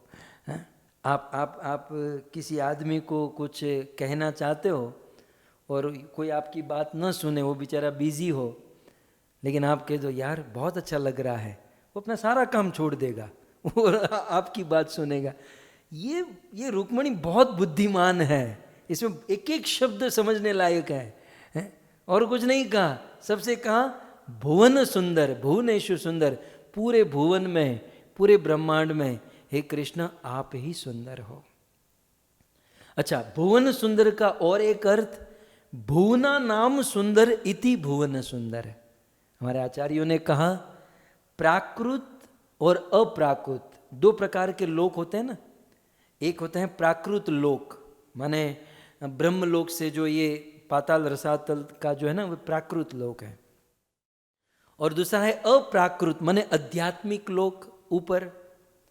सो प्राकृत और अप्राकृत ये सभी लोकों में जो सुंदर है, और भुवनेश्वर सुंदर में केवल एक नहीं और दूसरा है। एक तो प्राकृत और अप्राकृत दोनों प्रकार के लोकों में जो सबसे अधिक सुंदर, और दूसरा प्रकृति से और आकृति से जो सबसे अधिक सुंदर है उसे कहते हैं भुवन। ये चार चीज, प्राकृत और अप्राकृत लोकेशु सुंदर, तथा आकृति और प्रकृति से जो सुंदर है उसे भुवन सुंदर कहते हैं। क्या व्याख्या है? सो प्राकृत, इस प्राकृत जगत में, आध्यात्मिक जगत में, आध्यात्मिक जगत में भी साकेत धाम है, द्वारिकापुरी, बहुत सारे धाम हैं, लेकिन उसमें भी आप सबसे अधिक सुंदर हो। माने भगवान के जितने भी अवतार हुए उन अवतारों में भी कृष्ण अवतार सबसे अधिक सुंदर, और आकृति से और प्रकृति से सुंदर है ना। इस दुनिया में कुछ लोग आकृति से सुंदर, कुछ लोग, बाकी तो आकृति का भी कोई भरोसा नहीं होता है। कुछ लोगों की हाइट बॉडी अच्छी होती है लेकिन काले कोयले जैसे होते हैं, कुछ लोग गोरे होते हैं तो कुछ लोगों की तो गर्दन ही नहीं होती, नेकलेस वैसे तो नेकलेस गले में पहने उसे कहते हैं, लेकिन कुछ लोग बिना गर्दन के, कुछ लोग की आंख टेढ़ी, ये वो कहीं ना कहीं खोट होती है। लेकिन फिर भी आकृति से मान लो कोई आपको सुंदर मिल जाए, आकृति से कोई अच्छा मिल जाए, लेकिन प्रकृति का क्या करे? प्रकृति से कौन सुंदर है? इस दुनिया में प्रकृति से कोई सुंदर नहीं, क्योंकि आकृति से सुंदर देखने वालों की भी प्रकृति कैसी है? प्रकृति के बहुत सारे अर्थ। प्रकृति माने स्वभाव, दिखने में सुंदर लेकिन स्वभाव चिड़चिड़ा, उसके बाजू में खड़े नहीं रह सकते आप। प्रकृति माने उनके अंदर का जो मैकेनिज्म जो अंदर है वो क्या है? मल मूत्र हड्डी चर्बी मज्जा बाल खून, बस यही भरा हुआ है। तो इस दुनिया में हो सकता है कुछ लोग आकृति से सुंदर हो लेकिन प्रकृति से सुंदर नहीं। प्रकृति से सुंदर की बात छोड़ दीजिए, ये जितने भी लोग हैं प्रकृति को केवल बिगाड़ने का काम करते हैं। हम मनुष्य लोग ऐसे हैं, बाकी पशु पक्षी भी बहुत अच्छे हैं जो एटलीस्ट आकृति से सुंदर नहीं है, लेकिन पशु पक्षी भी प्रकृति को बिगाड़ते नहीं हैं।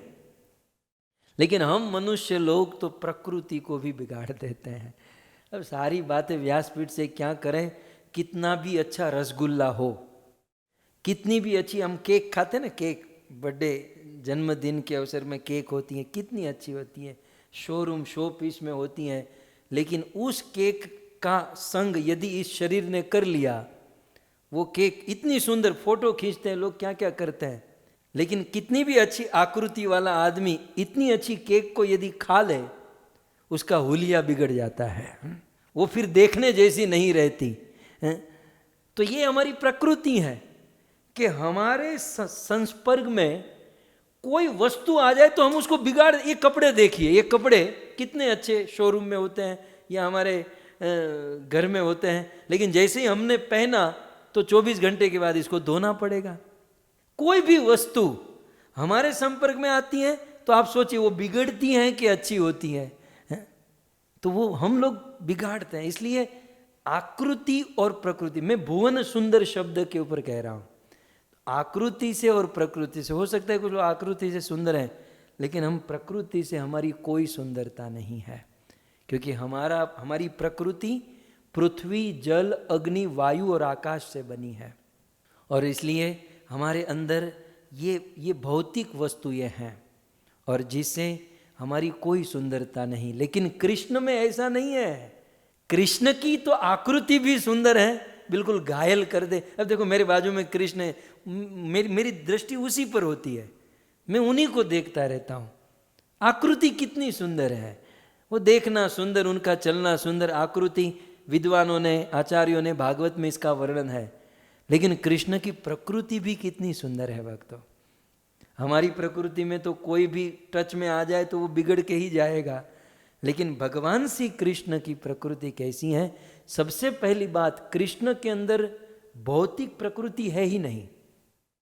जैसे ये हमारा देह, हमारा शरीर पंच महाभूत से बना है, पृथ्वी जल अग्नि वायु आकाश। भगवान श्री कृष्ण का देह देही में भेद ही नहीं है, उनका देह ही देही है, वो सुपर सोल है।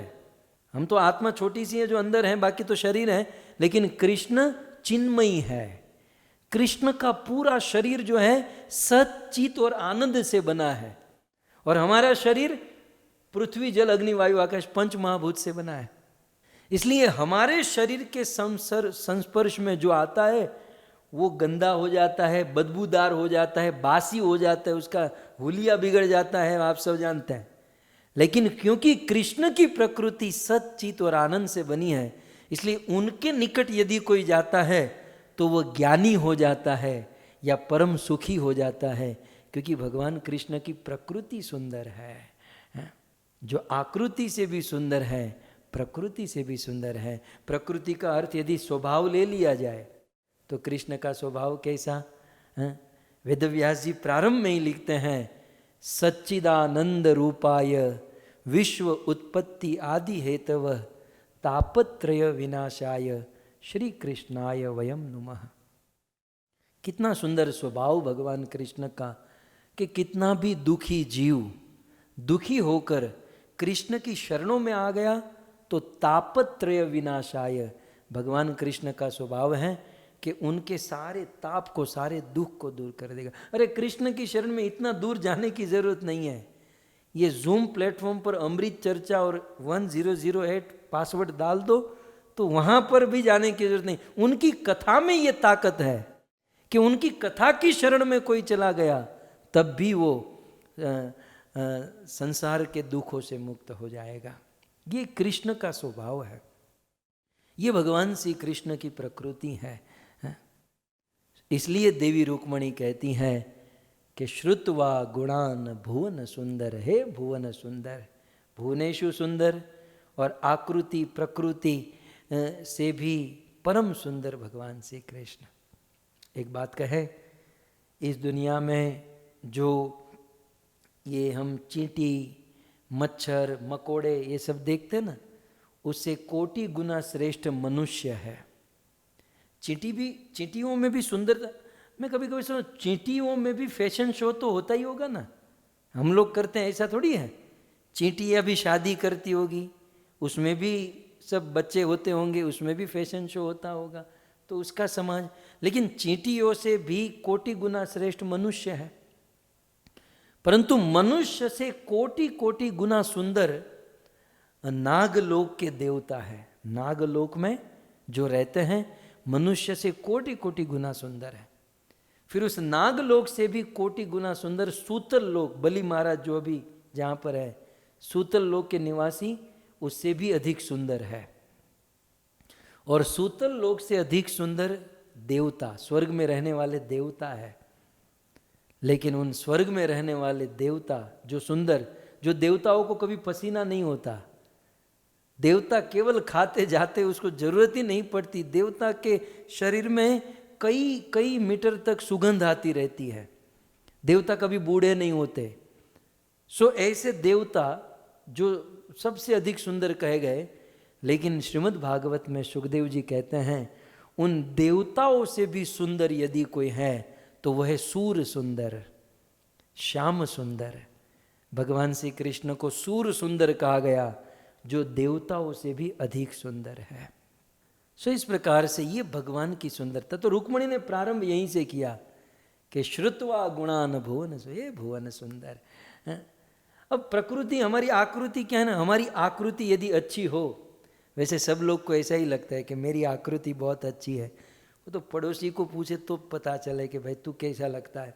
लेकिन फिर भी चलो मान लिया जाए, हमारी आकृति अच्छी है। प्रकृति तो बात करने जैसी ही नहीं है। प्रकृति की तो कहीं बात मत करो, कुछ ठीक नहीं है।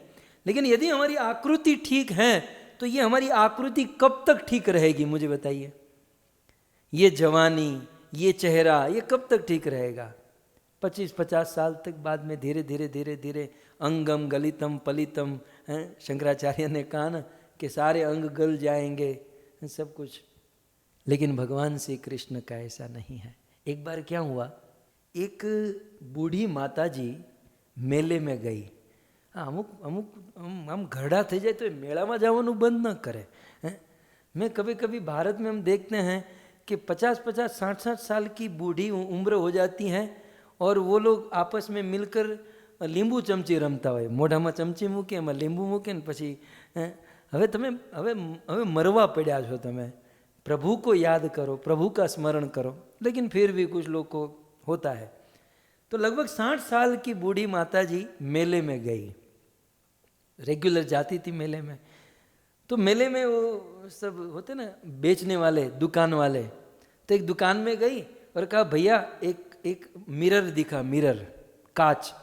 तो भैया ने कांच दिया, तो कांच में देखा, दूसरा दिखा, तीसरा दिखा, बहुत सारे कांच जितने थे दुकान में सब देखे। बोले तेरे कांच में कोई दम नहीं है। मैं 25 साल पहले जब यहाँ मेले में आती थी तो कितना अच्छा अच्छा कांच मिलता था, कितना अच्छा अच्छा मिरर मिलता था, लेकिन तुम बिगड़ गए हो, अब तुम अच्छे कांच नहीं रखते हो। तब दुकान वाले ने कहा माता जी ये वही कांच है, उसी कंपनी का कांच है और रेगुलर उसी कंपनी का कांच हम बेचते हैं। कांच नहीं बिगड़ा माता जी, आपका चेहरा बिगड़ गया है। उस समय आप 25 साल की थी, आज आप 50-60 साल की हो, तो ये आपकी प्रकृति बिगड़ गई है। बेचारे कांच का क्या दोष है, वो तो जो है वही दिखाता है।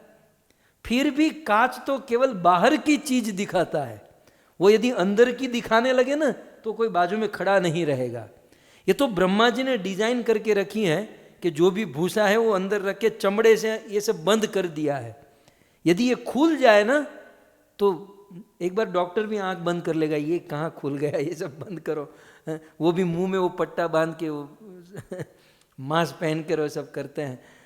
तो हम मनुष्य न आकृति से सुंदर हैं न प्रकृति से सुंदर हैं, लेकिन भगवान श्री कृष्ण क्योंकि वो आकृति से भी सुंदर है, प्रकृति से भी सुंदर है, इसलिए देवी रुक्मणी ने कहा भुवन सुंदर है। तो हे भुवन सुंदर है। हम लोग शास्त्र में से केवल मैं आपको स्मरण करा दूं, कथा आप सब जानते हैं। जब महर्षि विश्वामित्र के यज्ञ की रक्षा करने भगवान राम और लक्ष्मण जाते हैं, तब वो मारीच, सुबाहु, ताड़का ये सब युद्ध करने आते हैं। तो जैसे ही भगवान रामचंद्र के सुंदर स्वरूप का दर्शन किया, वो सुबाहु आदि ने कहा रुको रुको रुको, इसे कोई मारना मत। लोगों ने कहा क्या हुआ? बोले ये इतना अच्छा लड़का है, ये मारने जैसा नहीं है। तो बोले करेंगे क्या? बोले इसको किडनैप कर लेंगे और फिर हम लंका लेकर जाएंगे और लंका के चौराहे पर 4 रास्ते होते ना, उसके बीच में कांच की पेटी में इसको रख देंगे। रोज सुबह नहा धोकर इसको देखकर अपना काम शुरू करेंगे, हमारा दीन सुधर जाएगा। असुर लोग भी भगवान की सुंदरता पर मोहित हो जाते हैं। हमारे भगवान श्री कृष्ण के विषय में कहा गया कि कृष्ण सखाओं के साथ जब गैया चराने जाते ना, तो सखाओं में झगड़ा होता। अहम पूर्वम नत्वम नत्वम, मैं कृष्ण के साथ चलूंगा, मैं कृष्ण के साथ चलूंगा, मैं कृष्ण को पहले माला पहनाऊंगा। सब लोगों में होड़ होती थी, इवन गायों में भी, गाय और बछड़े में भी होड़ होती थी कि हम कृष्ण के सट कर चलेंगे, हम कृष्ण इतने सुंदर होते थे, पशु पक्षी सखा सब लोग उनके साथ। तो एक बार सखाओं ने कहा कि कृष्ण गाली देकर कहते हैं अरे सारे तू लड़का बना है तो इतने लोगों के नाक में दम करके रखा है, ये गाय और बछड़ों को भी चैन से जीने नहीं देता, ये ब्रज की लता पता को चैन से जीने नहीं देता, गोपियों को अपना काम करने नहीं देता। तू लड़का बना है तो इतने लोगों के नाक में दम करके रखा है सारे। यदि तू लड़की बना होता तो कट जाते गला करोड़न के, तो करोड़ों लोगों के गले कट जाते तुझे प्राप्त करने के लिए।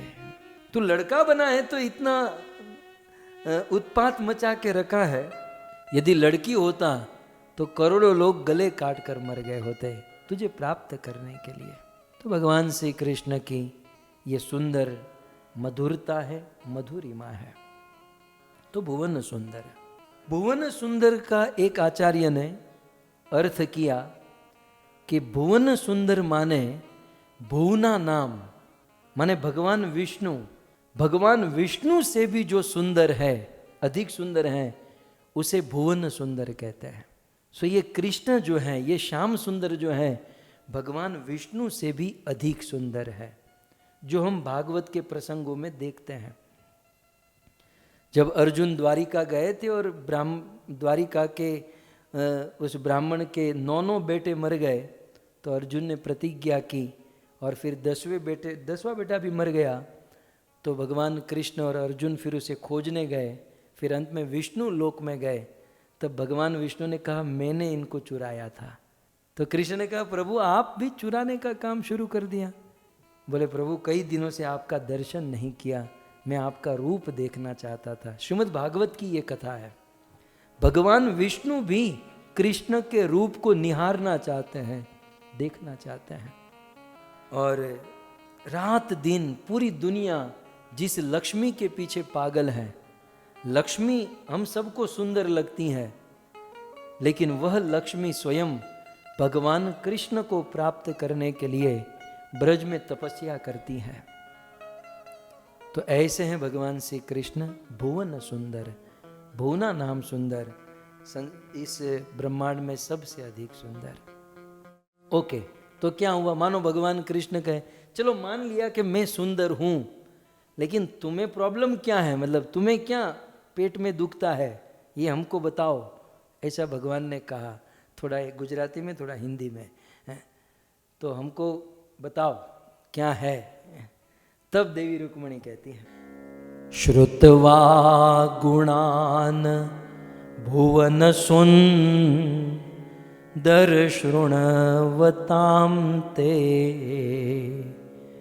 निर्विश्य कर्ण विवरे हरतोंगतापम।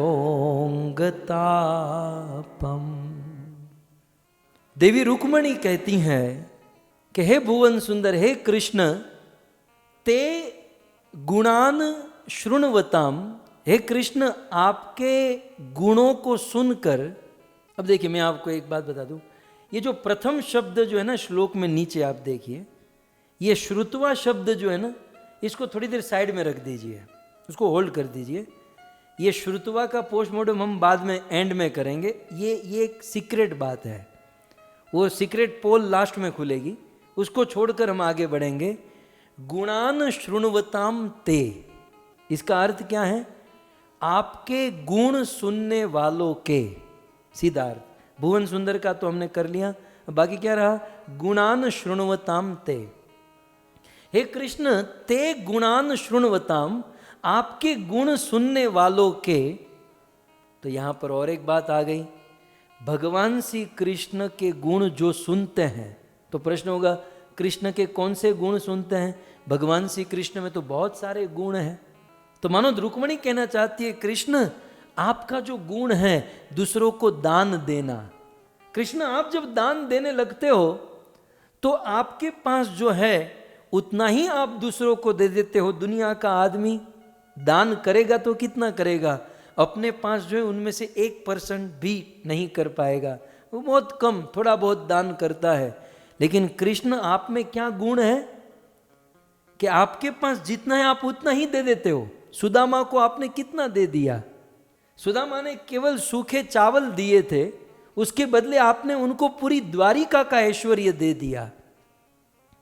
और द्वारिका का ऐश्वर्य देने के बाद भी कृष्ण आप तो दुखी ही थे इस बात को सोचकर कि मैं सुदामा को कुछ नहीं दे पाया। ते गुणान श्रुत्वा, आपका ये गुण जो सुनते हैं, आप में कृष्ण बहुत गुण है। आप पहले तो दान का गुण कि इतना इतना दान देते हो, लेकिन फिर भी आपके मन में ऐसा नहीं होता कि मैंने बहुत कुछ दे दिया। आप लोग कहोगे वो तो सुदामा को दिया ना, हमको क्या दिया?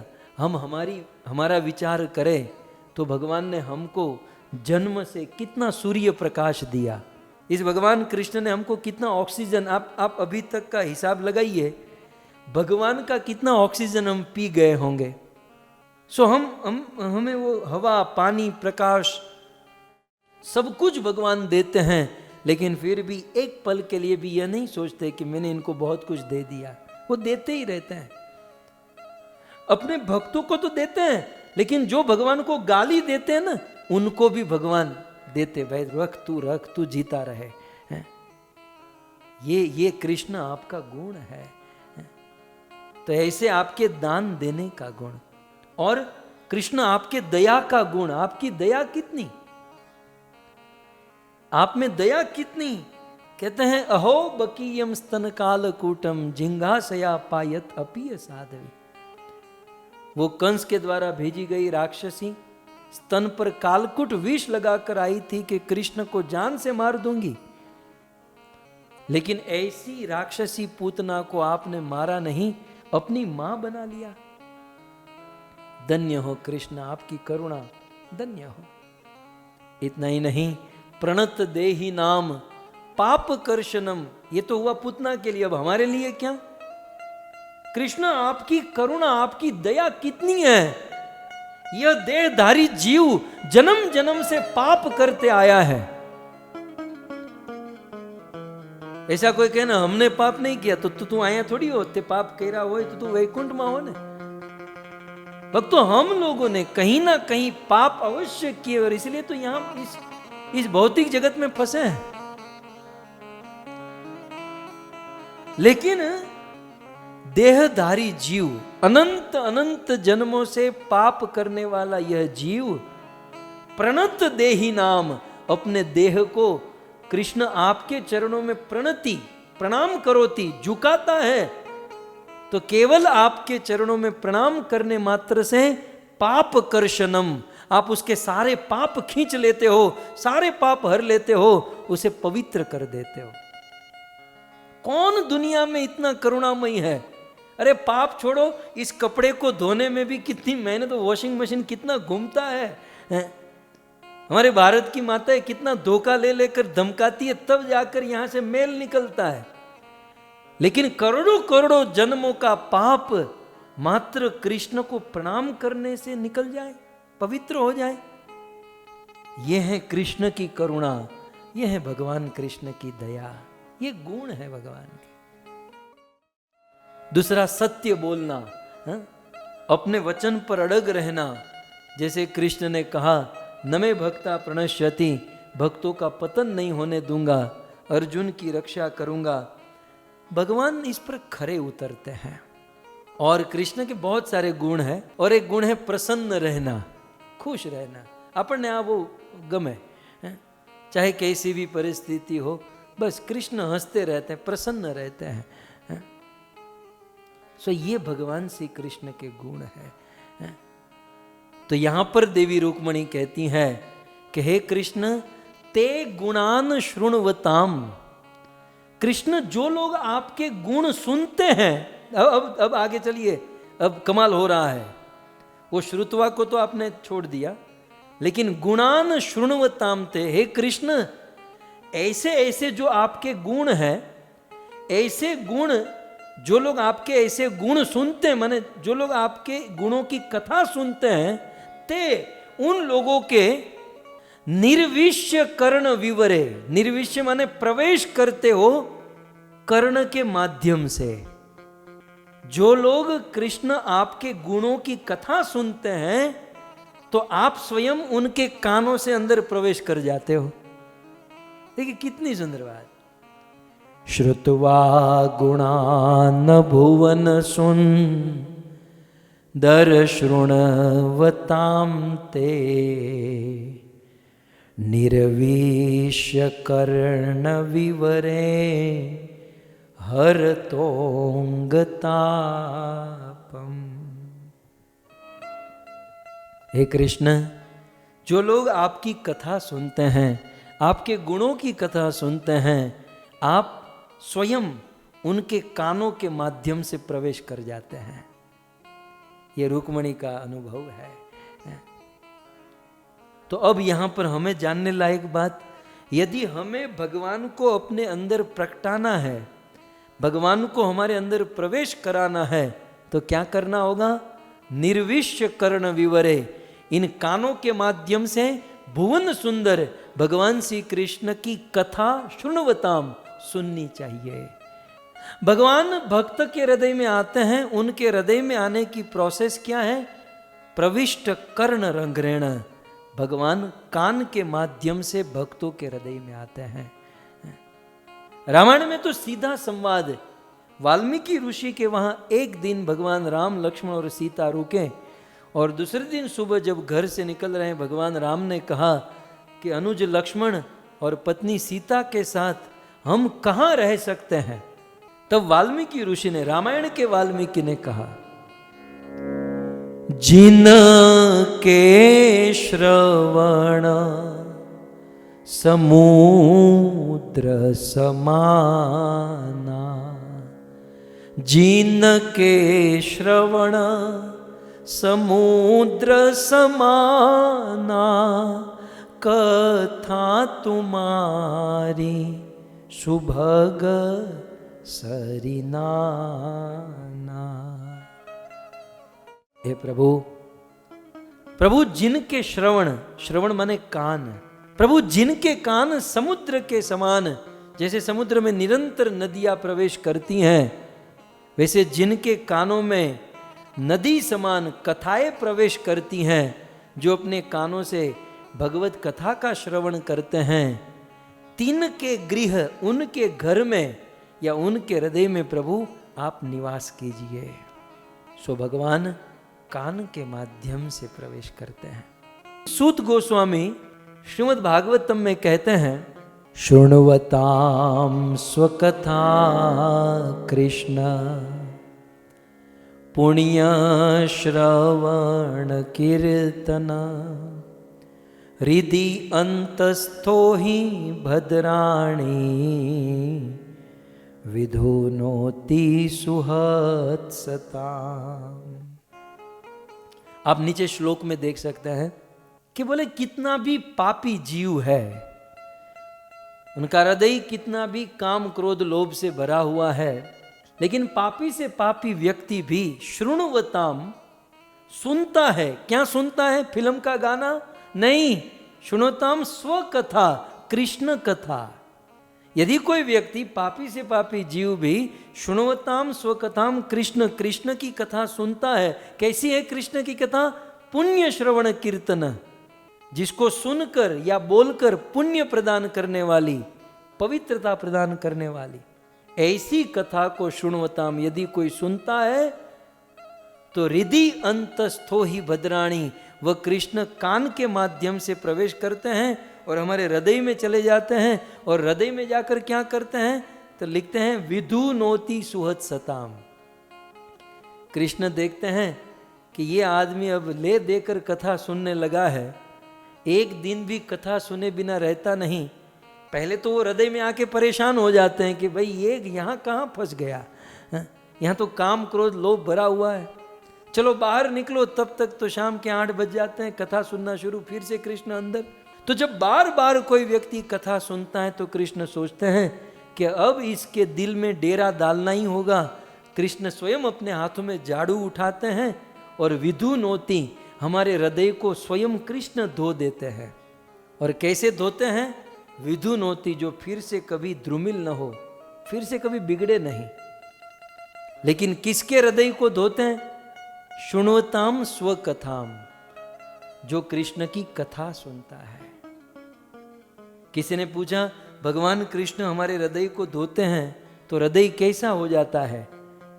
तो इसी श्रीमद् भागवत के 2:8-5 दूसरा स्कंद 8वां अध्याय 5वें श्लोक में कहा, प्रविष्ट कर्ण रंध्रेण, कर्ण कान के रंध्र, कान के जो ये छिद्र है उससे प्रविष्ट भगवान कृष्ण प्रवेश करते हैं।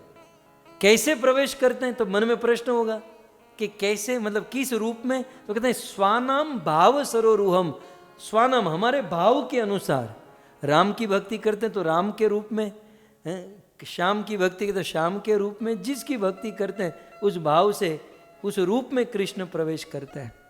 और प्रवेश करके क्या करते हैं, बोले इस आदमी का हृदय तो बहुत बिगड़ा है, तो कृष्ण सबसे पहला काम क्या करते हैं, धुनोती, धोते हैं।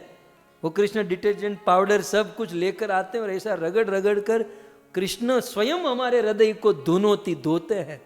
तो ऋषि मुनियों ने पूछा कि धुनोती शमलम कृष्ण, कृष्ण स्वयं हमारे हृदय को धोते हैं तो कैसा हृदय हो जाता है, कहते हैं सलीलस्य यथा शरद। शरद ऋतु में सलील माने जल, शरद ऋतु का जल पवित्र साफ सुथरा होता है, वो कीचड़ वाला नहीं होता। तो शरद ऋतु में जैसा सलील, जैसे जल हो जाता है, वैसा ही हमारा हृदय पवित्र हो जाता है, सलीलस्य सदा हृदय। तो इस प्रकार से भगवान श्री कृष्ण हम सब भक्तों के हृदय में कथा के माध्यम से प्रवेश करते हैं। तो देवी रुक्मणी कहती हैं कि हे कृष्ण, हे भुवन सुंदर, ते गुणान श्रुत्वा, आपके जो गुण सुनते हैं, आपकी जो कथा सुनते हैं, आप उनके हृदय में चले जाते हैं और आप उनके हृदय को साफ कर देते हैं। तो मानो पूछा जाए कि उस कथा सुनने वाले के हृदय को साफ भगवान स्वयं करते हैं, लेकिन हृदय साफ करने से होता क्या है। तब रुक्मणी ने कहा कल को, हरे कृष्ण, आगे की जो चर्चा है, आगे की जो बात है बहुत लिंक में है, तो हम लोग विस्तार से कल इसको समझने का प्रयास करेंगे। तो भक्तों, आखिर प्रेम प्रकरण खुल चुका है, तो कुछ प्रेम और स्नेह की बात और देवी रुक्मणी का ये सुंदर पत्र, इन 7 दिन तक हम सब श्रवण करेंगे, अपने जीवन को धन्य करेंगे, भगवान के प्रति प्रेम प्रगटाने का या बढ़ाने का प्रयास करेंगे। और इस कार्य में आप सभी भक्तों ने अपनी उपस्थिति देकर हमें सहयोग दिया, आप सभी भक्तों का धन्यवाद। और विशेष धन्यवाद करूं वीर बाला माता हर नारायण भाई प्रभाशंकर त्रिवेदी और हमारे अलका माता देवांग भाई जानी परिवार और इस परिवार के समस्त सदस्यों का, बड़ा परिवार है, तो इन सारे सदस्यों का हम विशेष धन्यवाद देते हैं कि आपके आयोजन से, आपके सहयोग से आज इतने सारे भक्तों को भगवत कथा श्रवण करने का, समझने का मौका मिला। आज प्रथम दिन था, आज कथा समाप्त होने में देरी हो गई, तो आज हम प्रश्न नहीं लेंगे, लेकिन कल से हम प्रश्न उत्तरी लेंगे। आप में से किसी का कोई भी प्रश्न हो, आज का भी कोई प्रश्न हो, तो आप कल पूछ सकते हैं।